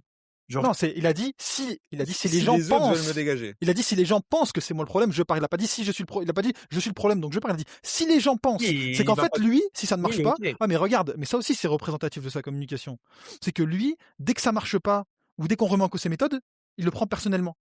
Dès qu'on critique ce qui se passe dans l'équipe, il le prend personnellement. Ah, oui, ok, ce qui se passe, il y a une défaite. Ah bah si c'est moi le problème, je pars. Chaque fois, il est dans le all-in. Dernière conférence de presse. Ah, personne lui a rien demandé, personne n'a critiqué ses choix. Hein. Ah, je vais mettre 4 joueurs sur le terrain. Ah, mais vous inquiétez pas, les journalistes. Hein. Pour les 2 qu'il y aura sur le banc, vous serez là pour me critiquer. Oui, personne ne lui a demandé. Je dis pas que sa communication est parfaite. Jurisprudence, Eric Fouda. Eric Fouda, entraîneur de R1, il y a pas de souci. Il y a pas de souci. Eric Fouda, c'est un atypique, il y a pas de souci. Mais tu réponds à un entraîneur de R1 en conférence de presse. Ouais. Après, si on peut s'accorder en disant que Roberto De Zerbi est un très mauvais communicant, moi je signe. Hein, j'ai jamais trouvé aucune qualité, à part en début de saison où quand il avait des questions pertinentes, je trouvais qu'il répondait plutôt bien et qu'il répondait toujours de manière transparente, honnête. Et ça, ce qui lui communique comme il coach. Il répond de manière très spontanée et très peu réfléchie à chaque fois. Mais je pense qu'on est à peu près d'accord pour dire que c'est il communique comme il coach. C'est un mauvais communicant. Mais j'aime pas les entraîneurs qui sont bons communicants de toute façon. Ça dépend. Tu peux te regarder Pierre Sage, un excellent communicant. Après, la réalité, c'est que la communication, tu la juges bonne quand les résultats ils sont là et tu la juges mauvaise quand les résultats ils sont là. Pierre Sage, c'est un excellent communiquant. Oui et non, il est pas prêté au même exercice médiatique que De Zerbi. Et on a vu qu'à Lyon, quand il était dans cette sphère un peu plus virulente face aux médias, il a été très bon et surtout un bon communicant, c'est pas quelqu'un qui crée pas de polémique. Hein. Moi, je pense que le problème avec De Zerbi, c'est qu'en fait, il parle comme il est vraiment. En fait, il n'y a pas de filtre. Et moi, je pense qu'il est comme ça avec ses joueurs. Et je pense que avec ses joueurs, il saoule pas ses joueurs. Je pense que ses joueurs ils sont tellement pris émotionnellement, ils veulent tellement tout faire pour que ça se passe bien, qu'en fait, ils ont peur de l'erreur. Ils veulent pas trahir le groupe. Et moi, je pense qu'il a réussi à instaurer ce climat-là. Et je pense qu'il y a ce climat-là à l'OM. Ils veulent tellement bien faire. Et on leur met tellement la pression sur le fait que les gars trahissez pas l'équipe, faites les choses bien aujourd'hui, etc., qu'ils pensent pas à bien faire, ils pensent avant tout à ne pas se tromper. Et tu prends Balerdi hier, qui pour moi, je pense que c'est un des top gars de l'effectif, d'un point de vue humain, Balerdi. Tu regardes à chaque fois, quand il doit relancer, il fait comme s'il n'était pas en panique, comme s'il apportait du calme. Il prend son temps. Il agit systématiquement de façon scolaire par rapport au principe. Pourquoi ? Parce qu'il veut montrer. Ça, c'est le. Ça, tu psychologiste, bien sûr. Non, ça, tu reviens au terrain avec cette équipe-là qui est plus dans la mise en place, qui est très peu dans le transitionnel, qui prépare toutes ces occasions. Mais pourquoi ? C'est lié. Mais c'est lié. C'est lié. C'est lié. Tu regardes, parfois, tu as des joueurs, et ça a été montré notamment à quelqu'un qu'on apprécie tous les deux, au petit, Flotonuti. L'année dernière, l'OM qui jouait des hors-jeux fantômes. Vous vous en souvenez ou pas, au CR, quand il y a un alignement des hors-jeux fantômes ? Parce qu'en fait, ils pensent dans cette situation-là, je dois faire quoi ? Ah oui, le coach il a dit, je dois jouer le hors-jeu. Ils n'arrivent pas à s'adapter. On sait pas défendre. Genre, pour moi, on sait pas défendre. Et ça, il y a pas de débat. C'est lié à quoi ? C'est qu'en fait, il y a des principes généraux. Parce que tu travailles pas le sujet. Genre, ou peut-être que tu le travailles, mais pour moi, ça illustre une chose, c'est qu'en fait, ils agissent selon les principes généraux et ils sont tellement pris par ça, que cognitivement, ils sont saturés par ce qu'ils ont appris et ils n'arrivent pas à improviser. Et tu le regardes contre le PSG, tu le regardes contre Angers, tu le regardes contre Toulouse, sur plein de matchs, quand il faut qu'ils aient du libre arbitre, ils l'ont pas. Et ça, oui, il y a une part de responsabilité forcément imputable aux joueurs. Mais encore une fois, en 2026, avec un coach comme De Zerbi, qui a la communication qu'il a, qui a agi comme il a agi, pour moi, c'est du 70-30, facile. Ça, je peux te rejoindre, mais c'est pas le job. Donc, enfin, genre, tu vois. Non, mais personne dit ça au petit. Non, mais très bien. En fait, des fois, tu vois, c'est comme là, tu vois, t'as évoqué en fait, là, je vais rejoindre le truc que Younes avait dit la semaine dernière ou il y a 2 semaines. En fait, chaque match ne doit pas faire état ne doit pas être un bilan. Genre le match d'hier, tu vois, je pense qu'il il influe très peu sur ce que tu penses du projet de l'OM de Zerbi depuis et c'est 18 pour ça mois. que j'ai réagi comme ça. Genre, Parce pour que moi, une fois de plus, ça se passe comme ça. ouais, mais En fait, Younes lui dit c'est sur les 10 dernières années. Moi, je m'en tape des 10 dernières années. Moi, c'est depuis 10 mois, l'équipe ne progresse pas. Ça, littéralement, elle ne progresse oui, pas en fait. mais c'est pas parce que d'une semaine à l'autre sur Liverpool, il y a des matchs qui peuvent être charnières, tu vois, où tu peux tirer de grandes conclusions. Par exemple, le match qui arrive samedi, pour moi, Il c'est un match. y a rien qui est nouveau hier, Octi. Il n'y Voilà, a pas mais de c'est ce nouvelles que je dis. conclusions. Ah, Oui. et après, pareil, l'équipe ne progresse pas. Tu as touché des hauts cette saison que tu n'avais jamais touché depuis Franchement, je suis même. au moins 10 ans pour le coup. Donc, enfin, tu progresses pas Mais dans la ça- Mais ça continuité. veut pas dire. parfaitement, Regarde, Younes. même si c'est vrai, non, même si c'est vrai, regarde, admettons que ce soit vrai, c'est pas une progression. Mais il est où le pic depuis 10. Enfin, c'est quoi le pic depuis 10 ans, Mais Younes même, c'est même Honnêtement, Octi. C'est pas une progression de le faire une fois tous les 10 ou 12 matchs. Non, mais c'est ce que je te dis, que tu ne progresses pas dans la continuité, mais tu as quand même touché des plafonds bien plus hauts que ce que tu as eu l'habitude de toucher avant. Mais c'est Et pas c'est une une forme de progression. progression en soi, Marwan. C'est un marathon, un championnat. Hein. Moi, je reviens à ma question. Est-ce que l'OM est pas à sa place partout, indépendamment du fait qu'il y ait des pics, effectivement, et que on peut peut-être s'accorder sur le fait qu'effectivement, on est peut-être mieux financièrement, mieux sportivement, mieux qualitativement, que on voit des performances qu'on voyait pas il y a 3, 4 ans, 5 ans. Ça, on peut en discuter. Mais est-ce que malgré tout, l'OM est pas à sa place Coach dans plus toutes joueur, les t'es à ta place. compétitions? Si, coach plus joueur, t'es à ta place. Aujourd'hui, par rapport à ce que tu produis, t'as ce que tu mérites. Ça, je suis d'accord avec toi. Alors, si on prend Mais- l'effectif, au-delà de t'es ça. pas à ta place, non. Mais Même du au-delà de coup, ça, moi, je ma trouve que t'as la prochaine place. question, et elle est en lien avec le match de samedi, à moins que vous vouliez continuer un peu sur Liverpool, mais on a peut-être grossièrement fait un peu le tour, sauf si vous vouliez, je sais pas, je vous accorde 10 secondes pour allumer le premier qui vous passe en tête, là, s'il faut décharger encore un peu. Moi, j'en ai plein, hein, moi, on peut faire les 15, mais un peu déçu de pas avoir vu Matt O'Reilly, personnellement. Après le 0-3, Tu t'es résigné me au suis chaos, dit Max. que- Tu t'es résigné au chaos. je me suis dit, c'est la cerise sur le gâteau, tu vois, 0-3, il va le faire rentrer, comme ça. On aurait pu l'avoir si à 2-0, quelqu'un lui avait soufflé que le goal à virage était important et qu'il aurait fallu tenir le 0-2. Peut-être que dans cette configuration-là, on aurait eu le droit à O'Reilly. ouais, parce qu'après Je suis après le Sporting et après quoi? Et après Paris, il fallait, tu vois, un peu comme Murillo reconduit à gauche, il fallait peut-être encore la troisième fois ou la troisième erreur sur le même pattern. Genre peut-être que après jamais 203. Tu vois, Murillo là c'était la troisième fois. Aurélie, il en reste peut-être une d'entrée pour conserver un score. Encore même pas parce qu'Aurélie, il y a quoi? Il y a non, Angers il rentre à la mi-temps, mais peut-être qu'ils lui font, et peut-être qu'on aura encore le droit à l'entrée d'Oreilly pour conserver un score ou pour solidifier. Ceci dit, sans O'Reilly, t'es passé d'une balle de but pour toi à un but pour l'adversaire. Laquelle? L'occasion d'Aubameyang qui se transforme en but pour Liverpool quasiment sur l'action qui suit. Pourquoi elle est rentrée hier? La vérité, il est rentré O'Reilly hier. Non, justement, je te dis que sans O'Reilly Ah, n'était ok, pas là. je pensais qu'il avait été rentré. Et j'avais pour pas le vu. coup, t'as revu un pattern que t'avais vu, donc ça doit faire relativiser aussi le fait mais que. il y a un pattern Obama qu'on va pas démarrer tout de suite parce qu'on est déjà à 1h15 d'émission, mais il y a un pattern Obama qu'il va falloir un jour ouvrir. Tu sais que c'est un vrai sujet, ça. Hein.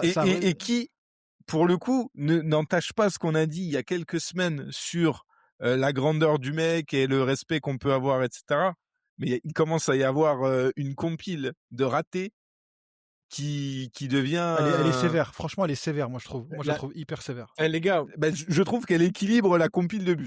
Elle commence à équilibrer la compile de buts. Et au-delà de la compile, c'est les moments auxquels ça arrive qui malheureusement et les momentum, rajoutent des coefficients. En fait, le truc, c'est que pour moi, si de façon systémique, tu mets les ratés d'Oba et pourquoi tu prends les buts derrière, t'es beaucoup plus handicapé par pourquoi tu prends les buts derrière que par les ratés d'Oba. Tu vois. Et c'est ça qui me gêne, c'est que derrière, ok, il loupe son occasion contre Paris. Oui, derrière, ça aurait pu plier le match.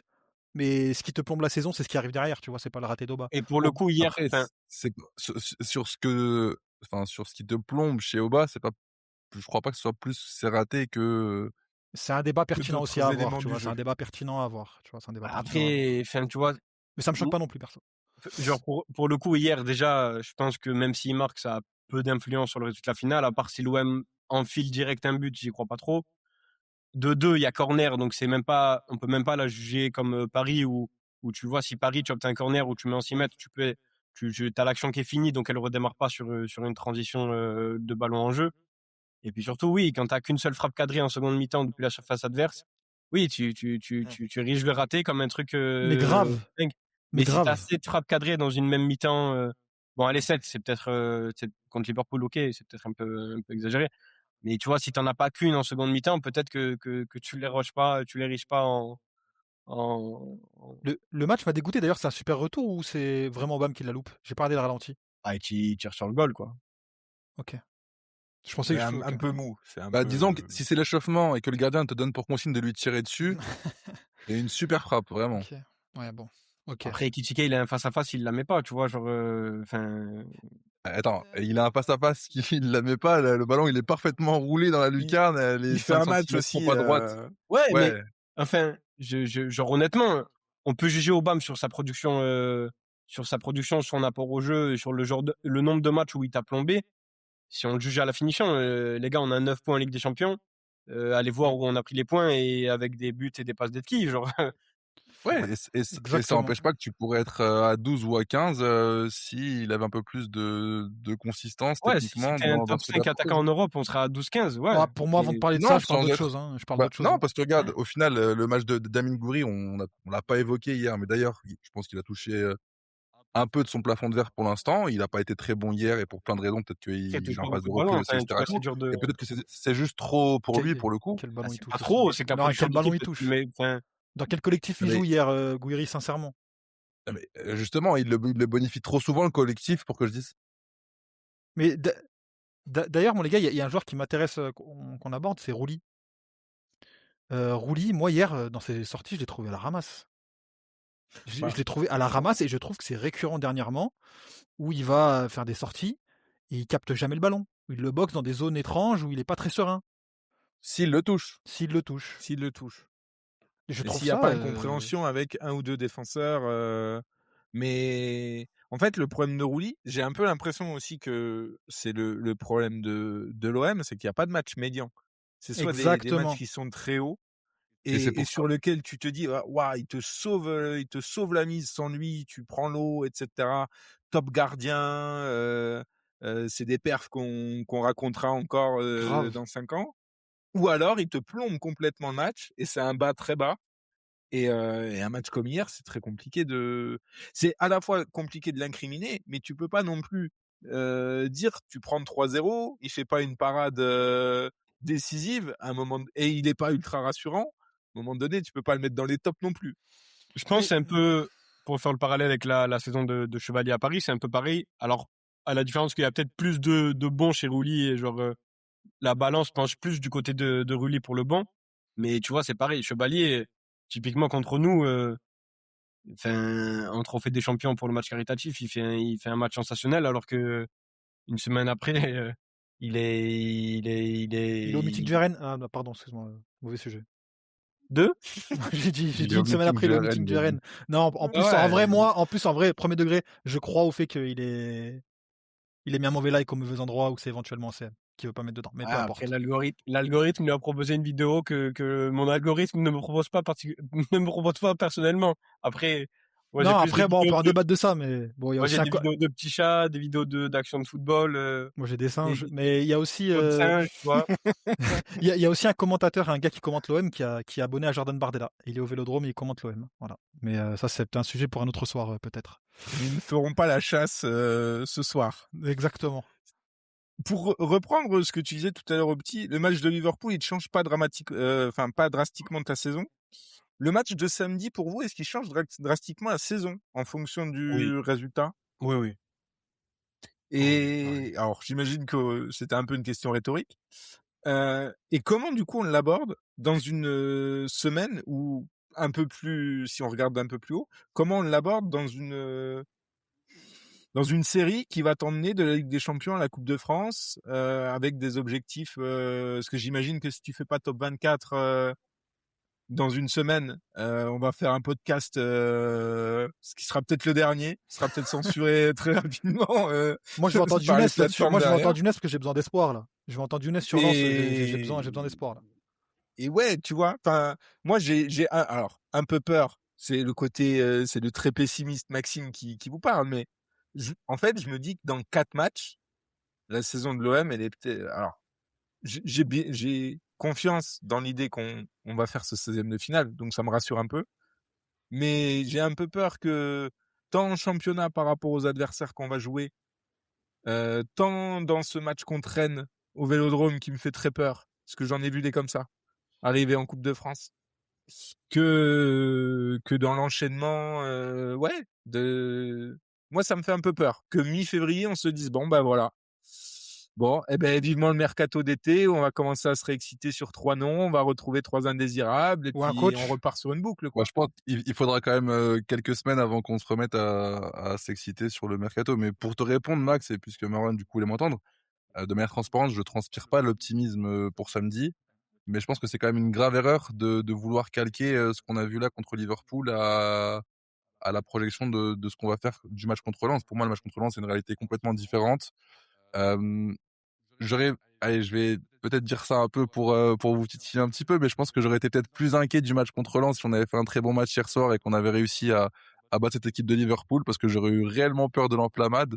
Là, on a vu que cette équipe, quand elle touche le fond, paradoxalement, elle arrive toujours à rebondir, et je pense que si on avait fait une émission après le match de Nantes, j'aurais passé une sale heure et demie à essayer de trouver le positif alors qu'il n'y en avait pas du tout. On a 4 jours après livré un de nos meilleurs matchs de cette saison contre le PSG. J'ai pas mal d'exemples comme ça où des matchs qu'on nous a vendus qui sentaient la poudre ont fini par bien tourner. On nous promettait un petit peu l'enfer si on perdait contre Monaco en décembre. Même si c'est pas une prestation qui vous a convaincu, tu repars quand même avec 3 points. Contre l'USG, on craignait un petit peu que, parce qu'on n'était pas très bien en championnat et qu'on avait fait les idiots quelques jours avant, au final, c'est un match que tu as su gagner.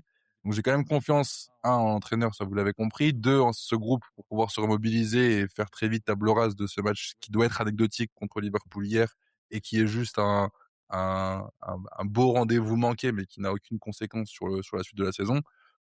Donc honnêtement, je pense que ça va être un match ça va être un match particulier. Tu vas arriver face à une équipe de Lens qui sera hyper bien préparée, qui a conscience de l'enjeu aussi, qui va forcément être excitée par l'idée de calmer un petit peu ce Vélodrome et de jouer un peu les troubles faites. Je suis pas inquiet honnêtement par rapport à ce match-là. J'ai juste hâte de le voir. Et honnêtement, je pense que c'est un match qu'on va gagner.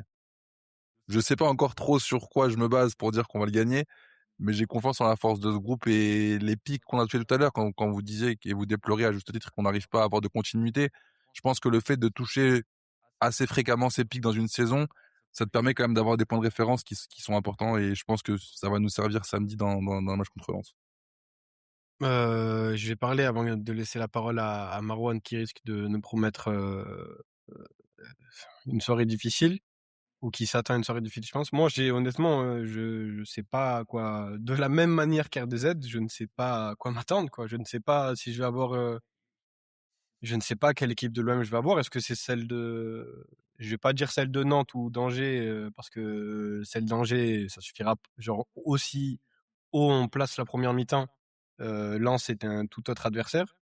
Est-ce que je vais avoir l'OM du Sporting, l'OM des 25 premières minutes du match aller, l'OM de l'Ajax, l'OM de Paris, parce que pour le coup c'est au Vélodrome, donc l'OM de l'entame de match contre le PSG?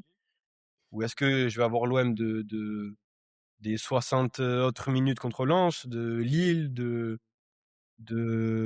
l'Atalanta, je sais pas, tu vois. C'est Après, quel Lens va arriver aussi?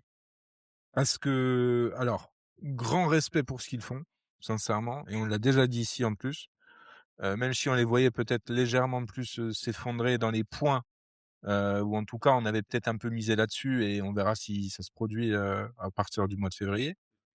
Néanmoins, dans le jeu, ils sont quand même un poil plus sur un fil, j'ai l'impression. Lens, Ouais, que sur leur pic de. Je les trouve moins tranchants. ils sont. Et ce qui est normal pour le coup. Moi, je suis pas d'accord avec vous là-dessus. Moi, je trouve que ce qui lance la saison de Lens, c'est l'OM. C'est leur victoire.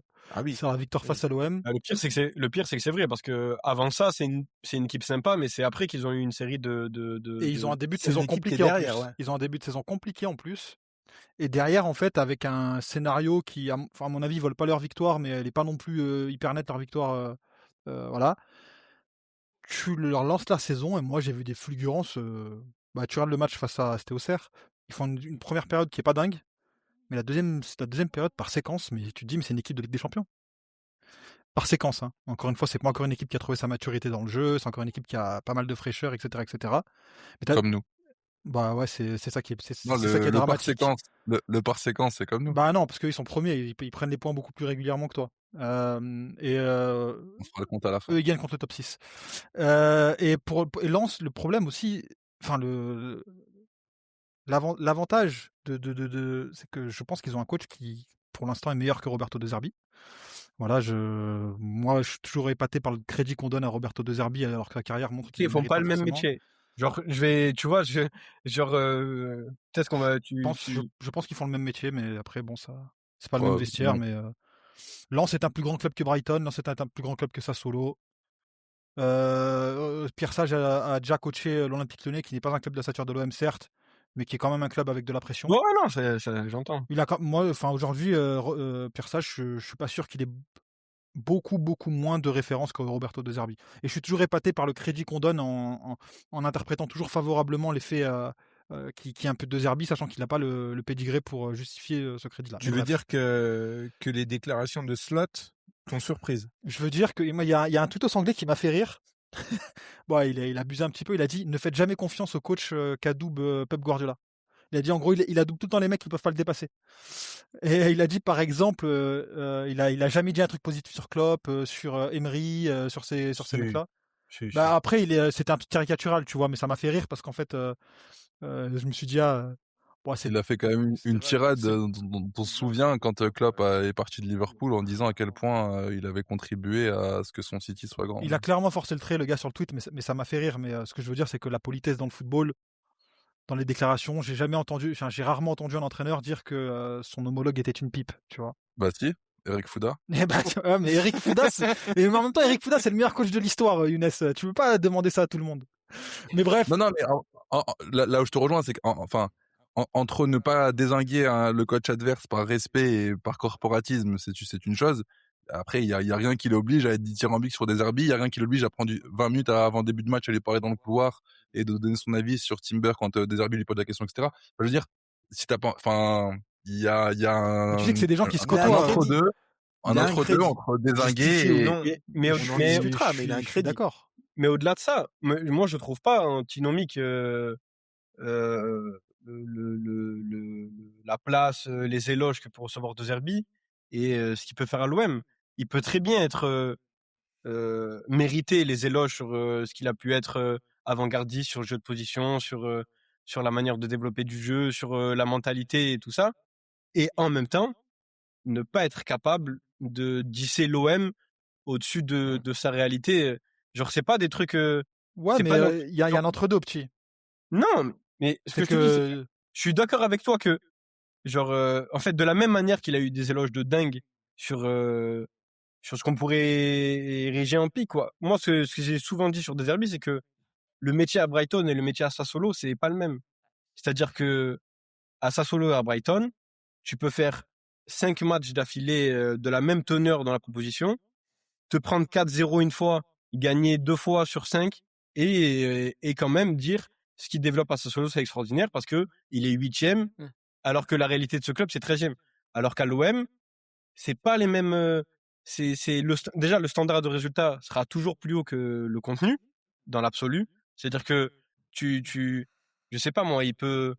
Tu vois la première mi-temps contre Angers. Moi, j'entends ce que disent certains, comme Younes ou d'autres, en disant que footballistiquement et dans ce qui a été produit, c'est plus haut, c'est plus beau, c'est plus esthétique que plein d'autres coachs qui ont pu passer par l'OM et que ça coche bien plus de cases du très haut niveau.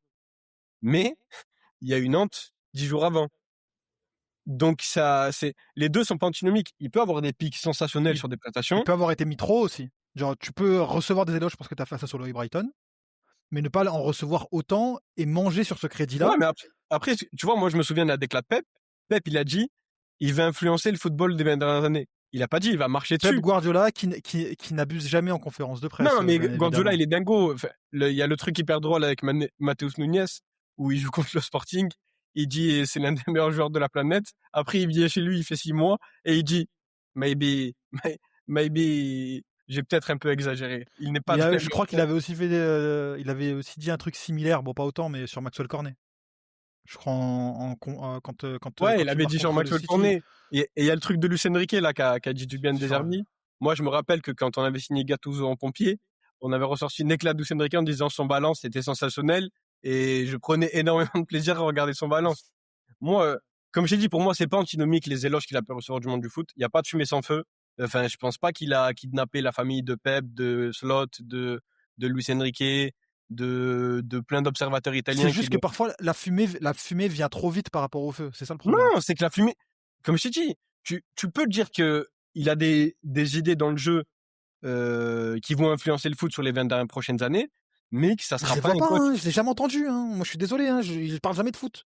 Ouais, mais il Non. est aussi arrivé dans Il une parle jamais maison de où il y foot. avait déjà le feu. Marwan, la vérité, pour moi, les critiques sur RDZ à l'OM, elles sont, je te les accorde à 100, on peut être d'accord ou pas d'accord. L'avis opposé se tient aussi.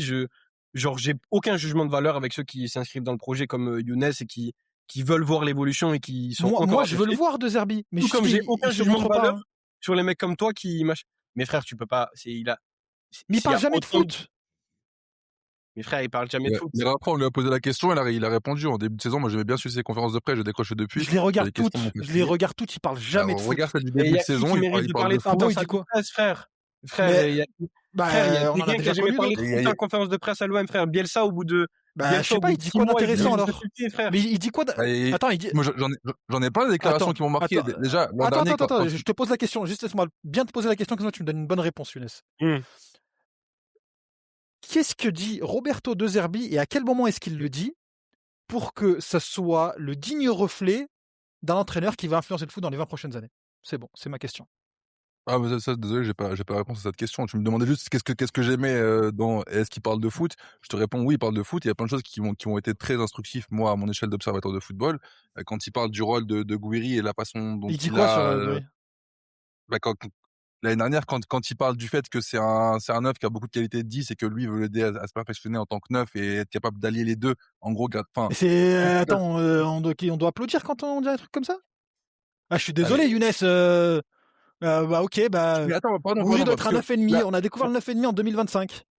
mais pas du tout. Il parle de la façon qu'il a, dont il va la façon dont il va l'accompagner pour l'aider à se développer au poste, comment il le projette sur le poste, et il parle de foot à chaque fois qu'on lui pose la question de parler de foot. Après, encore une fois, on a fait une demi-heure sur la communication de Deserbi pour le coup. Ouais, Je on va t'ai peut-être dit, revenir à Lens aussi. Oui, je mais signe, bon. je signe. Si tu me dis que c'est un mauvais communicant, je signe pour le coup. Mais des Mais à entraîneurs chaque fois, très il bons parle d'envie, de communicants, psychologie, le gars. j'en ai vu à l'appel et je les ai rarement aimés les bons communicants. En un point, juste pour cristalliser, moi, le problème que j'ai avec De Zerbi, c'est que De Zerbi mange sur un crédit qu'il ne doit pas avoir par rapport à la réalité de ses résultats et de ce qu'il a fait dans le foot. Et que si c'était pas De Zerbi, que c'était Sampaoli, je pense qu'il y a un certain nombre de gens qui disent des choses aujourd'hui, mais diraient l'opposé si c'était des Sampaoli. Moi, c'est pas sur ça que moi, là, pour moi, là, le débat qu'on a, c'est juste sur dire, est-ce que son pédigré et sa réputation, elle est totalement volée. Moi, comme je t'ai dit, pour moi, les deux sont pas antinomiques. Mais après, quand tu dis qu'il parle pas de foot, frère, Luis Enrique, il a fait comprendre l'année dernière aux journalistes, je parle pas de foot avec vous. Mais Enrique, il montre le foot. Enrique, il te le montre. Laisse-moi finir. Luis Enrique, il a dit, je parle pas de foot, tu comprendrais pas. Pep, il a dit, quand je viens en salle de presse, on parle pas tactique parce que vous pouvez pas comprendre, tu vois. Tu vois, quand tu dis De Zerbi, il parle pas de foot, il a peut-être des notions et des trucs à évoquer qui sont impalpables pour nos amis qui sont en salle de presse. Je vais pas citer de blaze, mais frère, je comprends qu'il rentre pas dans des débats. Je comprends qu'il rentre pas dans la tactique profonde avec Fabrice Lamperti, frère. Mais t'as raison, mais pourquoi le supposer, sachant que ce qu'ils montrent sur le terrain, ça ne le démontre pas? Parce que Pep Guardiola et Enrique, moi, quand je regarde ce qu'ils font, je dis, ok, ce mec-là, il mérite sa réputation. Mais par contre, Roberto De Zerbi, je me dis pas, peut-être qu'il a des choses que je comprends pas. Mais comment tu peux dire ça, frère? Moi, je suis très critique sur De Zerbi, mais en fait, moi, je suis agnostique sur sa connaissance du football. Au point des déclarations qui lui disent qu'il va révolutionner le football. C'est ça en fait, c'est ça que je disais. Parce qu'en fait, elle était peut-être un petit peu grave, elle était un peu grave, mais non, parce qu'en fait, il me montre pas en fait qu'il est aussi important que ce que sa réputation le dit. Donc moi, il y a ni le football ni la communication. Où est-ce que je prends ma source pour supposer que c'est le cas? Nulle part. Mais regarde, je vais prendre un point. Moi, tu vois, par exemple, je l'aime pas particulièrement, mais il y a des trucs, par exemple, il y a des trucs qui m'ont interrogé et que j'ai appris. Genre, moi, tu sais, le truc du double pivot mauvais pied, genre, tu sais, le fait que ça soit un impondérable d'avoir le relayeur droit et le relayeur gauche, que le droit soit gaucher et que le gauche soit droitier. Moi, j'ai suivi la saison de Sampaoli, j'ai beaucoup appris, peu importe les critiques que j'ai fait. J'ai suivi la saison de Tudor avec beaucoup aussi de révérence. Marcelino, même si sur le papier ça me plaisait pas, j'aurais bien aimé la suivre. Ce truc-là, par exemple, c'est un truc auquel sur lequel je m'étais jamais interrogé. Et sur les matchs où ça marche bien, tu comprends pourquoi. Et ce truc-là, je crois pas je crois que c'est un peu lui qui en est l'instigateur en Europe, d'avoir ce droitier, ce relayeur droit gaucher et ce relayeur gauche droitier pour dynamiser, pour le fait de pas avoir le contrôle. On en parle déjà avec les centraux depuis 10-15 ans, ça. De quoi? D'avoir des pieds inversés droitier-gaucher en charnière centrale. C'est le même. Justement, pour dire que c'est un. Oh, mais c'est sur le premier étage, là, c'est sur le deuxième. Tu vois. Mais d'accord, mais c'est pas inventer quelque chose. C'est transposer quelque chose qui, avant, était réservé aux centraux, au milieu de terrain. Mais bref, regarde, moi je te l'accorde, il n'y a pas de souci, on s'en tape à la fin, tu vois. Moi, ce que je te dis, c'est pas que c'est une pipe. En gros, ce sur quoi on était, c'est peut-être que la réputation qu'il a et le crédit qu'on lui accorde, elle n'est pas à la hauteur de ce qu'il a démontré pour l'instant. C'est tout. Mais on était sur Pierre Sage aussi. C'est vrai. Si on rembobine un peu. C'est vrai. Mais du coup, comment, à votre avis, comment il s'en sort? Si on reste, parce que je vois bien que vous voulez continuer à mettre Roberto au premier plan, donc on va finir ce podcast avec lui. Mais comment il se sort de ce gros bordel de calendrier qui arrive? À commencer par Lens, ou à commencer, si vous voulez qu'on anticipe un peu plus même, par les 2 matchs qui arrivent, avec leur importance capitale, financière, sportive et tout ce que vous voulez. D'abord Lens, et ensuite tout le monde au frigo, et 4 jours après, un multiplex dont l'UEFA a le secret, pour où personnellement je vais pas respirer pendant 90 minutes, même s'il y a 96 ou 97% de chances que l'OM passe. Et je sais pas ce que dit ton tableau Excel, Younes, mais j'aime pas la situation. Mon tableau Excel, il dit que t'aurais passé une meilleure soirée si on avait 27% de chance que 96%, parce qu'au moins t'aurais été alimenté par l'espoir de l'exploit. Je préfère sincèrement que ce soit 50-50, parce que le 97, si vraiment il passe pas, on va encore passer pour des cons en 1. En 2, bah, on était quand même à ça d'un exploit, ou à ça d'un moment de bonheur, ou à ça d'un trophée, ou à ça et on ne l'aura toujours pas. Et ouais, je préfère un 50-50 ou un 75-20 comme l'est sur le papier la confrontation d'hier Liverpool-OM. Elle m'a pas particulièrement fait mal, la défaite hier. La manière un peu plus que le résultat. Ouais, mais bref, revenons au match et revenons à cet enchaînement Lens-Bruges. Avec quels hommes, avec quels résultats et avec quelles conséquences aussi pour la suite de la saison et pour l'avenir, je pense, parce que pour le coup, on peut quasiment en parler.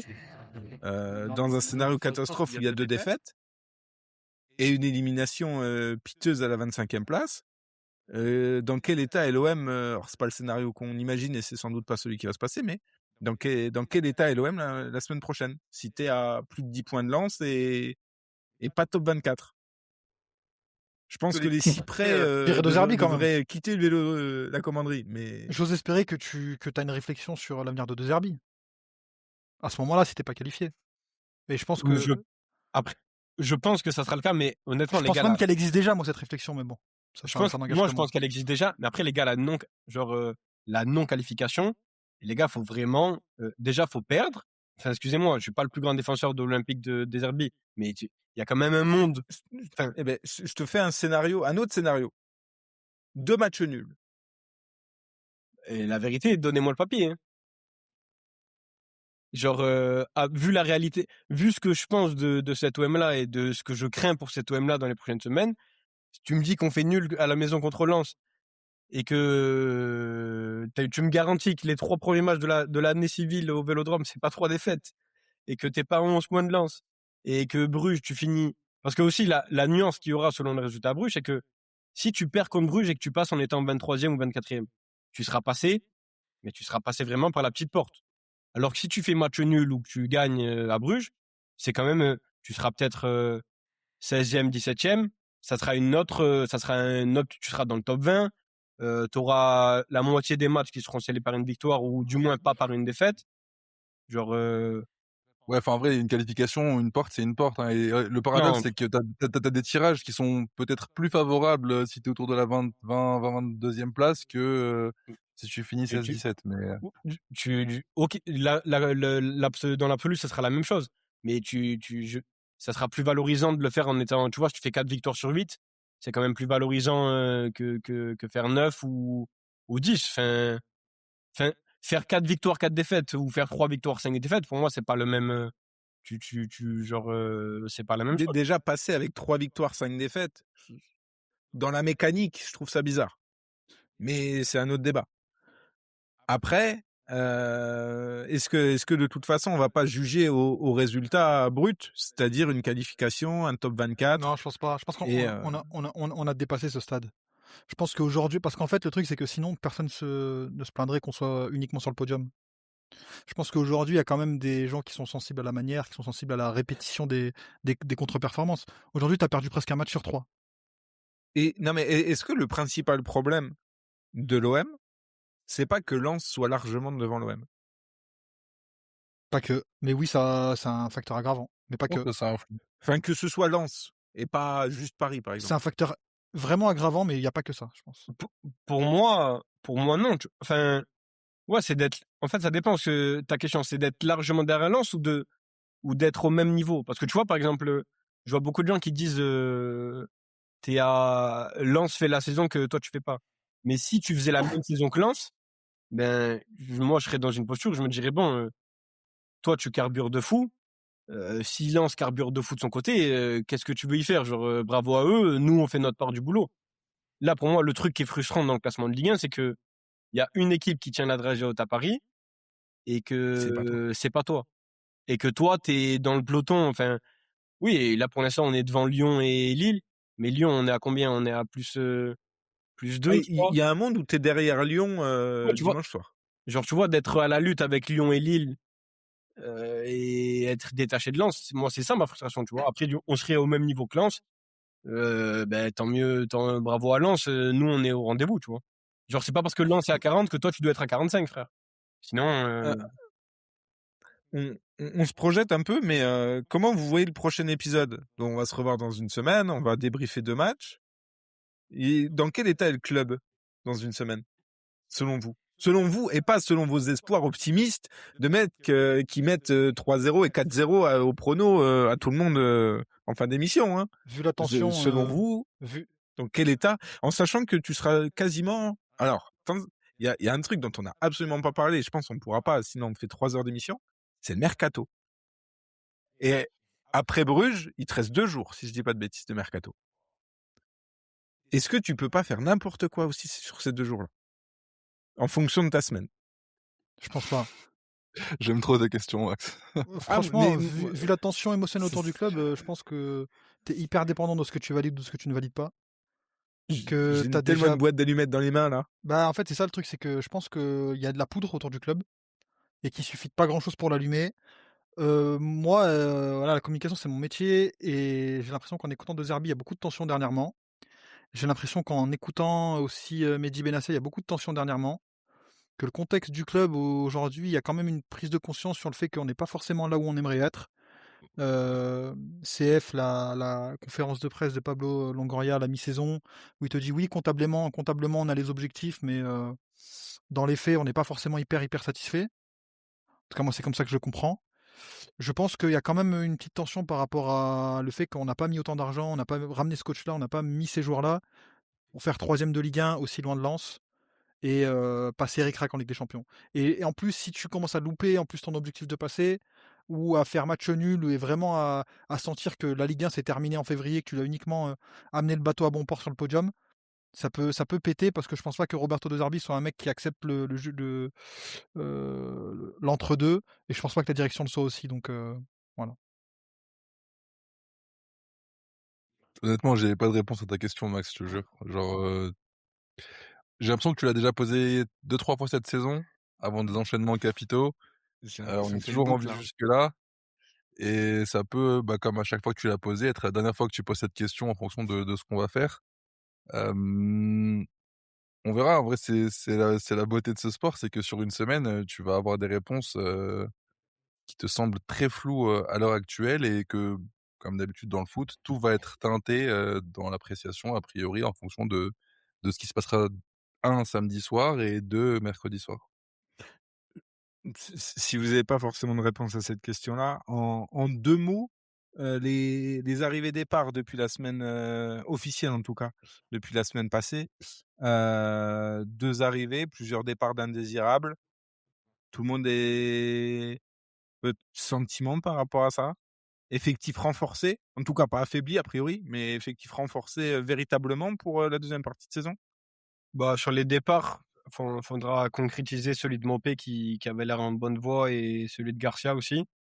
Ça sera un certain soulagement pour moi, tu vois? Parce que c'est quand même, sortir de l'effectif 2 salaires qui n'ont aucun impact réel sur les productions de l'OM parce qu'ils sont totalement en dehors du coup, quoi. Enfin, ils sont là aux entraînements peut-être et de temps en temps ils font des groupes, mais ils jouent les matchs de Coupe de France. Mais Mopé et Garcia, pour moi, c'est même pas des joueurs de l'effectif pro. Enfin, je pense que Mopé a joué plus de minutes avec l'N3 qu'avec la une. Donc ça sera cool. Blanco et Lirola, à 6 mois de la fin de leur contrat, c'est des formalités. Je pense que, je sais pas, ils ont 6 mois de contrat, ils ont 6 mois de salaire encore à leur donner. Je pense que tu t'entends sur le fait que tu leur en donnes 3 et qu'ils vont gratter un contrat ailleurs. Sur les arrivées, Timber, je connais pas assez de joueurs. Juste de mémoire, quand je suis allé voir Peshao, c'était pas celui qui m'avait il était pas dans ceux qui me faisaient rêver, tu vois? Déjà le joueur dont je rêvais qu'il signe, c'était Hadj Moussa, c'était pas Peshao déjà à l'époque. Il y avait un milieu il y avait 2 autres milieux qui m'avaient plus marqué. Après peut-être j'ai oublié Timber, hein. Peut-être je l'ai oublié, mais il était pas dans Peut-être ceux qu'il qui était m'avaient le blessé plus peut-être choqué. qu'il était blessé aussi sur les pas mal de matchs que tu as regardés. Tu m'avais dit? Il Ouais, était peut-être d'ailleurs, blessé peut-être même qu'il les aussi, a il faudrait que je revoie les feuilles de match, mais peut-être qu'il les a même pas jouées, tu as raison. Ouais, c'est peut-être très probable qu'ils les aient pas joués, tu as raison. Après Nwaneri,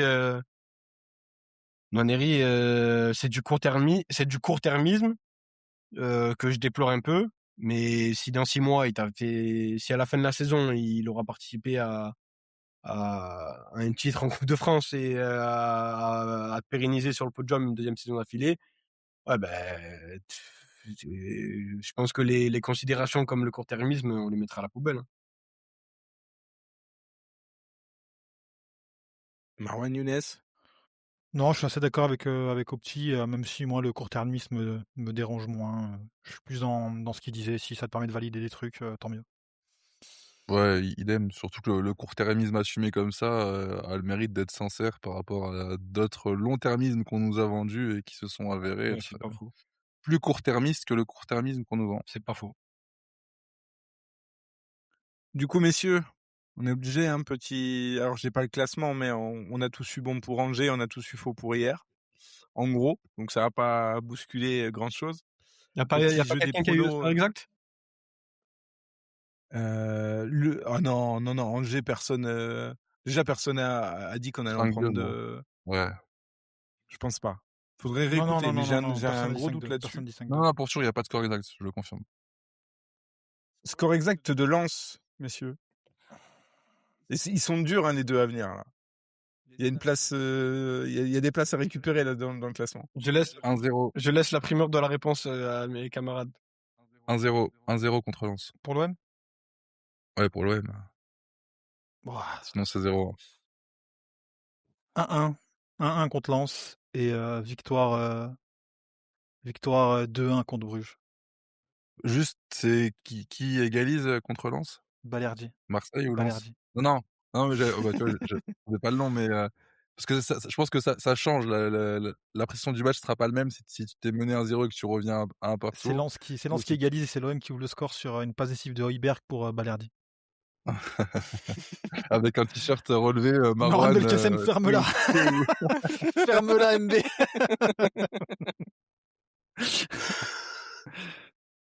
Heu Et Bruges 2-2, moi, du coup, le temps que Opti réfléchisse. En fait, je sais. J'ai envie. Est-ce que je remets une pièce dans la machine de l'optimisme? Pour Bruges, je pense, ouais, 2-2, c'est un score 2-2, 1. Vas-y, je vais dire 2-2 parce que c'est un match de la Ligue des Champions, à moins qu'il y ait des buts. Surtout que c'est une équipe qui ouvre le jeu. Et Lens, ouais, un 0 OM. Un 0 Sachant, OM, mais petite avec. info qui peut aider ton pronostic apparemment, Roberto De Zerbi a parlé avec le cœur ce mercredi pour analyser le rendez-vous manqué face à Liverpool. Il a d'ailleurs précisé qu'il n'hésiterait pas dès samedi à lancer Nwaneri et Quinton Timber face à Lens pour rebattre les cartes et mettre un électrochoc pour le groupe. 2-0 OM samedi. Et 2-2 mercredi. Moi, j'avais 1-1 But, et but, mon 2-1. deuxième but, c'est le but de Roberto De Zerbi. J'ai parlé sincèrement, j'ai ouvert le cœur. Je mets un astérix, hein. Je mets un astérix. S'il met Murillo à gauche à l'entame de match contre Lens, on perd 2-0. Je mets un astérix. Non, parce qu'il Ouais, faut- c'est validé. je Max, me permets- Moi, j'avais 1-1 samedi et 2-1 pour Bruges, mais qualif. ça c'est du prono. Ça c'est du prono. On a failli être Mais pareil. hein. on est quand même d'accord que des 97% de chance. Enfin, je veux pas qu'on ait à clipper ce truc-là dans une semaine. Mais on va quand même pas flipper jusqu'à 23h la semaine prochaine. Franchement, je pense. Je sais pas. Franchement, il faut Je sais vraiment. pas. Je sais pas. C'est pas arrivé. On n'invite personne à parier de l'argent, à la limite à jouer sur les plateformes de pronostics entre amis de manière ludique, comme mon petit gazon. Mais il faut sortir un sacré ticket pour que l'OM sorte, soit éliminé. Genre, je sais Ouais, pas. il faut qu'il y ait beaucoup de monde qui te passe devant. Il faut Ça des c'est 5 ou résultats. 6 équipes, c'est ça 5 ou 6 équipes, je crois qu'il faut qu'ils te passent devant. 6. Bah, 6, on est 5, déjà, il faut que non, tu- 5 parce que... Bon, après, il y a la vraie problématique, par contre, alors on l'a pas évoqué, c'est que, et c'est juste, je crois, par rapport à Bodo Glimt, mais c'est que l'OM est à portée de tir en termes de différence de but de nos amis désormais. Avec la lourde défaite d'hier et combinée à leur victoire, Et surtout, si eux gagnent, je crois, 2-0 et que tu perds, ils passent devant toi. imagine une débâcle à Bruges. Alors une débâcle, j'en suis peut-être pas. Après, les autres sont dans le négatif de fou. Ou en tout cas, De toute façon, Bruges les a rien autres à n'ont jouer, pas non ta différence Après- plus ou moins positive. Après, mais- tu vois, t'as à portée de fusil d'un Bodo Glimt en cas de défaite Bodo Glimt, notable mais- de ton côté et en cas de victoire notable de leur côté sur la pelouse de l'Atlético Madrid. Genre, il faut que Naples tape Chelsea, il faut que Benfica tape le Real. Bon. On est à portée de fusil de Bodo Glimt, quoi. Je sais même pas quoi dire. Voilà, il y a plusieurs façons de le voir et d'analyser cette Bodo situation. Glimt. On laissera nos amis auditeurs nous dire s'ils sont satisfaits de ce qu'on vient de se dire là à l'instant. Ah, si tu perds, déjà, tu finis derrière Karabag. Et ça c'est. Mais déjà, rien que le fait de finir derrière le Sporting et l'Atalanta, ça me fait mal. Mais on va arrêter de regarder si haut et on va peut-être regarder Il y la a 24e Pafos place. qui déjà. tu peux finir avec le même nombre de points que Pafos, quoi. Bref. Après, tu peux finir Je avec vous plus avoue, de messieurs, points j'ai assez que hâte du prochain Benfica, podcast. que Villarreal, que toutes ces équipes. Ah, ça va, ça me rassure, Younes. C'était le but. Le très horrible sous-marin jaune en C1. Exactement. Enfin, on en reparlera, mais il y avait tellement moyen de faire mieux, en vrai, mais peu importe. Ah. Mais soyez là la semaine prochaine parce que je pense que c'est un épisode qui vaudra son pesant de cacahuètes, comme on dit. Celui-là sera à ne pas manquer. Et moi, je tiens juste à dire une chose, c'est que moi, je suis très critique envers Roberto De Zerbi, vous l'aurez compris. Il y a des choses que j'ai du mal à lui pardonner. Pour moi, aujourd'hui, à date, son passage est un échec à l'OM. Je le dis clairement. Maintenant, je vais pas insulter l'avenir. Pour moi, aujourd'hui, si je suis DS de l'OM aujourd'hui, en fin de saison, si les résultats sont les mêmes, je m'en sépare. Ou je discute avec lui, je m'en sépare tout seul. Mais encore une fois, je serais ravi de voir que Roberto De Zerbi arrive à donner sa pleine mesure à l'Olympique de Marseille sur les prochains matchs. Donc moi, c'est ce que j'attends. Et je n'attends pas que l'OM perde pour dire « Vous avez vu les gars, je vous l'avais dit. Ah, il est nul. » Donc j'espère que ça se passera bien, même si j'ai aucune raison de le supposer vu ce qu'il a démontré. Moi, pour j'y l'instant. crois pas un brin, mais on demande qu'à voir. Hein. Voilà. Est-ce que c'est pas sur cette plaidoirie que le podcast doit s'arrêter pour cette semaine? Ah, il est temps. L'audience est levée. On reprendra jeudi prochain. Jugement jeudi prochain. Bonne soirée, les amis. Bonne Ciao. semaine, messieurs. Et puis on espère quand même de résultats positifs d'ici là. Ouais, on espère. Yes. Ciao. Ouais. Ciao.